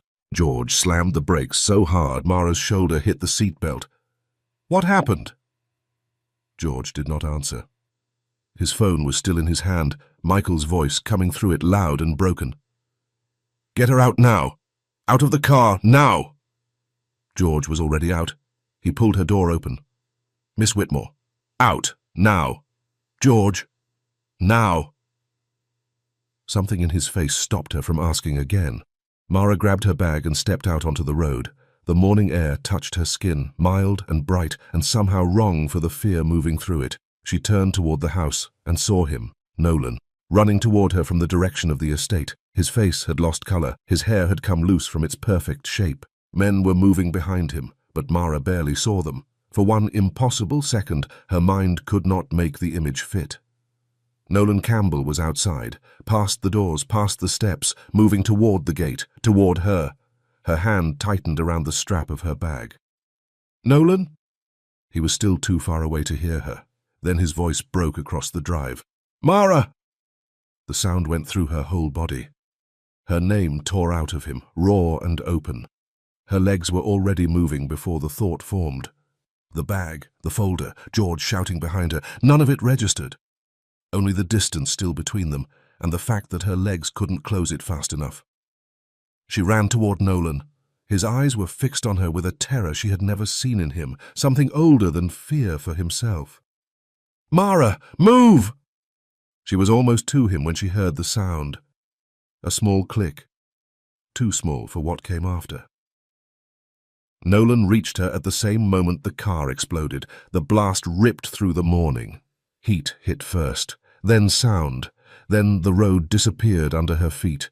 Nolan's arms closed around her before she understood she was falling. His body turned hard against hers, taking the force, pulling her down and away as the air split behind them. The explosion threw them across the gravel. Mara hit the ground with Nolan over her. For 1 second, the world disappeared, only smoke. Ringing his weight over her, his hand at the back of her head, and somewhere behind them, George's car burning close to the gate where Evelyn Campbell had died. Nolan walked through the wide iron gates of the estate with Mara in his arms, his eyes never leaving her face. Behind him, George's car was burning in the road, flames climbing through black smoke while men shouted across the drive, and Michael's voice cut through the chaos. Nolan did not look back. One arm was locked beneath Mara's knees, the other was holding her against his chest as if the blast might still reach for her if he loosened his grip. He crossed the place his body had refused for 5 years, carrying her through it. Mara's head was resting against his shoulder. She could feel his heartbeat, fast, not the controlled pace she'd come to know from him, but something raw, something that told her what his face wasn't showing. Her lashes trembled once, then lifted. For a moment her eyes could not hold the world. The sky was moving. Nolan's face was moving above her. A thin line of blood ran from his temple toward his cheek. "Nolan!" His gaze dropped to her instantly. "I'm here." Her lips parted. The words came slowly, pulled through pain and smoke. "You saved me." His jaw tightened. He kept walking. "Don't talk." Her fingers rose weakly toward his face. They did not quite reach the blood at his temple. "You're bleeding." His eyes stayed on the drive ahead. "It's nothing." He ran to me, she thought. Outside. He ran to me. The full weight of it hadn't arrived yet. Her body was still back there, the pressure, the ground gone. But that one fact cut through everything else. Her eyes sharpened for half a second, panic cutting through the haze. "George?" "Alive." Nolan's voice stayed low, firm enough for her to hold on to. "Michael has him." She closed her eyes again, but her hand found his shirt and clutched the fabric. She was aware of two things with equal clarity: the warmth of him, solid and real, and the bag still hanging from her shoulder, the notebook inside it, the copies. She pressed her face against his chest. Nolan carried her up the front steps. The doors were open. Edith stood just inside and went pale when she saw them. "Clear the living room," Nolan ordered. Edith moved before the words finished. Michael came in behind them, smoke on his jacket, phone still at his ear. "Ambulance is on the way. George is conscious. Adamski is 3 minutes out." Nolan carried her into the living room and lowered her onto the couch carefully. The same deliberateness he used for everything, even now, even with smoke still in his hair and blood drying at his temple. A cut ran along her forearm where the gravel had caught her. She hadn't felt it until now. Mara caught his wrist before he could straighten. "No hospital." He looked at her face. "Mara." "No." Her fingers tightened. "Please, don't let them take me away from here." He sat beside her at once, one hand covering hers. "They will check you here first." Her breathing caught. "Don't leave." The words came out smaller than she intended. Nolan leaned closer. This close, she could see the effort it took him to keep his expression level, the line in his jaw, the way his eyes moved over her face, the way a man's do when he is cataloguing damage and trying not to show what it's costing him. "I'm not leaving." Her eyes were searching his face as if she needed to confirm what she'd heard. "Only with you," she whispered. "I'm only safe with you." He lifted her hand and pressed it once against his chest, his heartbeat still fast. "Stay with me, then." Her gaze shifted toward the bag that had fallen beside the couch. The zipper had opened in the blast. A corner of the folder showed through. "There it is. Nolan!" His hand tightened around hers. "Don't try to talk now." Her eyes were fighting the heaviness pulling at them. There was something she needed him to know, something that couldn't wait for her to feel better, because if she waited, she might lose the courage for it. "My bag." Her voice came thin but certain. "There's a file. You need to look at it." He followed her gaze to the floor, then back to her face. "You're bleeding. Let me look at you first." Nolan's eyes moved to the bag. Mara's eyes moved to the bag. "Look." He reached inside. His fingers touched the black notebook first. He pulled it out. His thumb stopped on the cover. On the first page, the initials were still there in Evelyn's careful hand. E.J.C. Nolan did not move. Mara was watching his face. She had known this moment was coming since she found the notebook, had told herself she would look away, give him privacy for whatever crossed his face when he saw his wife's initials in someone else's hands. She couldn't look away. His fingers curled once at the edge of the cover, then stilled. His jaw flexed, his inhale slowed, barely visible, the kind of breath a man takes when he is deciding not to let something show that very much wants to. "I'm sorry," she thought. "I'm so sorry." His voice, when it came, had changed. "Where did you get this?" She pressed her palm flat against the couch. "The file first." He set the notebook on his knee and reached into the bag again. He pulled out the plain folder. The first page opened across his knee. Mara was watching him read. He read it once. Then again. His jaw flexed. A muscle near his temple tightened and held. His hand closed around the edge of the folder slowly, the kind of slow that costs something. Her eyes went to the notebook. "Open it." Nolan looked at her. Her fingers pressed weakly into the couch. The marked page. He opened it. The ribbon she had placed there fell across his hand. Evelyn's handwriting waited near the bottom of the page. C-47 destruction file doesn't close on the Whitmore side. Below it, smaller. Missing Whitmore record. Ask Richard Whitmore directly. Nolan's eyes closed, only for a second. Mara's eyes were filling before she could stop them. She was watching his face. The closed eyes, the hand still flat on the page, and something in her chest was pulling tight and not letting go. When he opened them, she couldn't look away. "I'm sorry," she whispered. "I had to look." Her voice trembled, but she held his gaze. "I know I had no right, but my family's name was in it." Nolan looked at the file. His voice came very quiet. "Who owns Black River?" Mara's fingers tightened around his wrist. "Grant Atkins." Nolan did not speak. His jaw flexed. Grant Atkins. His sister's husband, the man who had sat at his table for almost 26 years. He had ordered those prototypes destroyed because they were too dangerous to exist. Weapons that should never have left the facility, never have reached anyone's hands. And Grant had taken them, sold them, built a company on them. Evelyn had found out. And Grant had made sure she couldn't tell anyone. The stillness that settled over him was different from the ones before. Not controlled, not managing. The kind that arrives when a man finally has a shape for something that has been shapeless for 5 years. Michael appeared in the doorway with the paramedics behind him.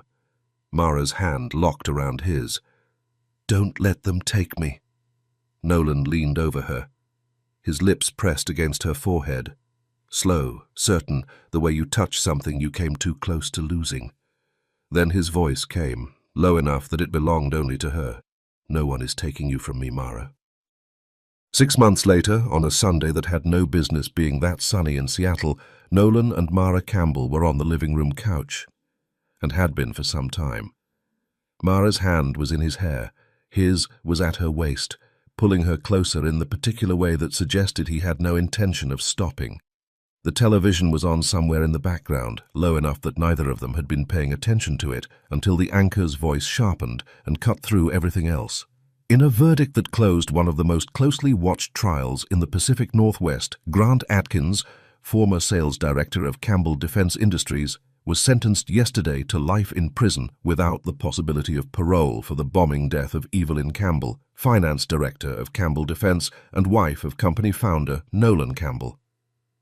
The attack, which for 5 years had been attributed to Russian organized crime, was found to have been orchestrated by Atkins to conceal the theft and illegal sale of weapons prototypes.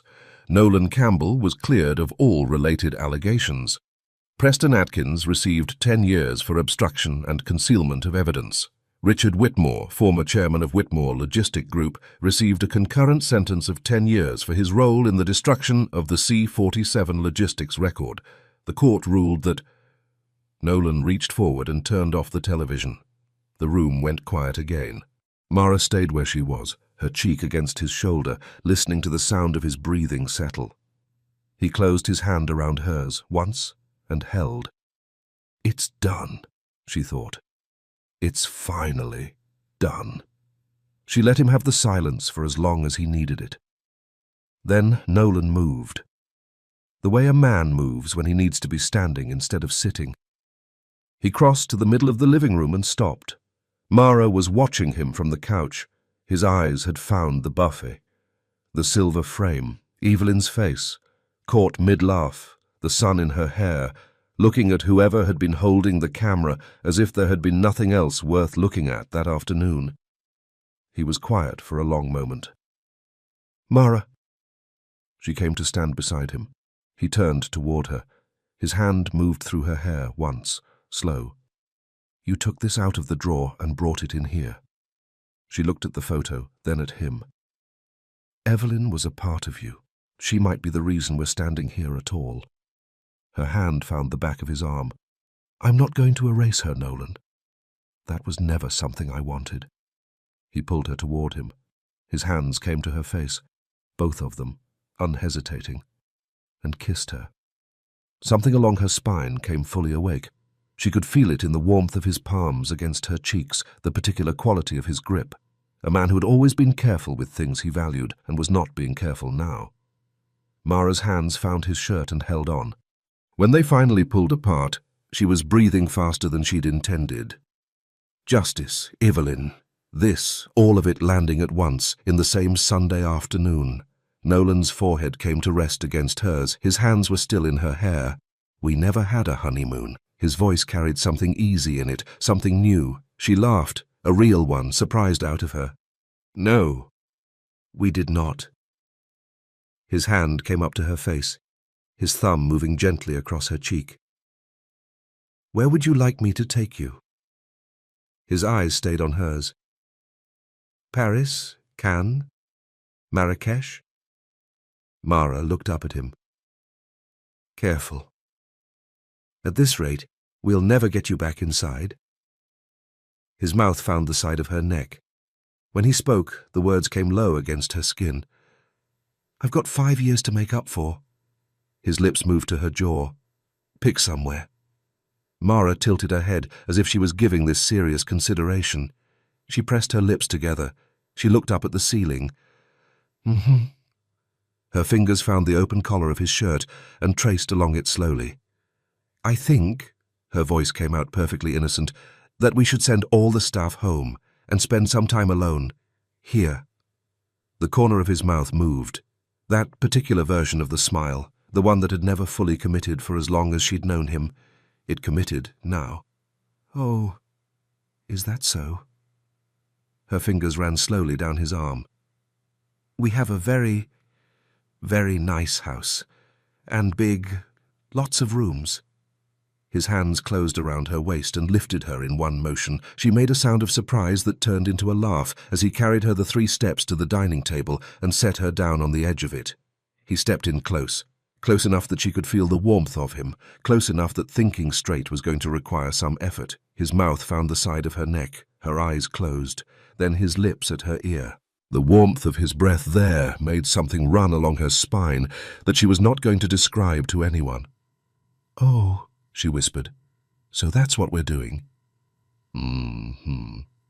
His voice was low against her skin. You were saying something about the house. I was. She was having some difficulty remembering what. It's a very... Oh, yes. Very nice house. His mouth moved lower, from her neck down to her collarbone. Her spine curved toward him before she decided to let it. Her fingers found the top button of his shirt. She worked it loose very slowly, keeping her expression perfectly neutral. Maybe, she kept her voice very casual, we could continue with my current project while we're here. He pulled back just enough to look at her. She met his eyes with the most serene expression she could manage. He always was fast.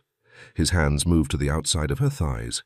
He drew her toward him, slow and certain, giving her every opportunity to reconsider, until there was no distance left between them.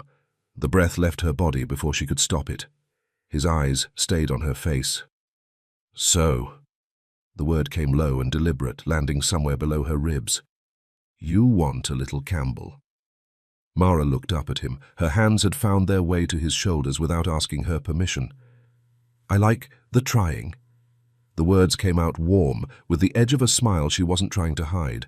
The controlled patience in Nolan's face came undone at the edges, warm and certain, and entirely his. Both hands came to her face. His lips found hers, hungry, pulling the breath from her mouth like he couldn't get close enough. His lips barely left hers. I love you, Mara. The words came out as breath against her mouth. Low, almost soundless, the kind of thing that gets said once and means it. She stopped deciding. He pulled her closer, and she pulled him in, and her lower lip caught between her teeth from the sheer pleasure of it. Nolan touched Mara like a man who had finally forgiven himself for living. And Mara, for the first time in her life, gave herself to someone who actually wanted all of her, every guarded, hungry, impossible part. Somewhere across the room, Evelyn's frame caught the light, and outside, for the first time in 5 years, the gates stayed open. Some wounds don't heal. They just find the right hands. My dear viewers, thank you for staying with Mara and Nolan's story all the way to the end. I hope you loved it. 2 people, each carrying wounds the other couldn't see at first. And in finding each other, they found their way back to love. How beautiful is that? Now I have a question for you. How many times have you fallen in love?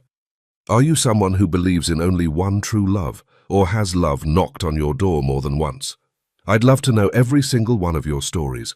Please share them in the comments, and please don't forget to like and subscribe. Your support is what motivates me and brings me back with even better stories. See you until next time.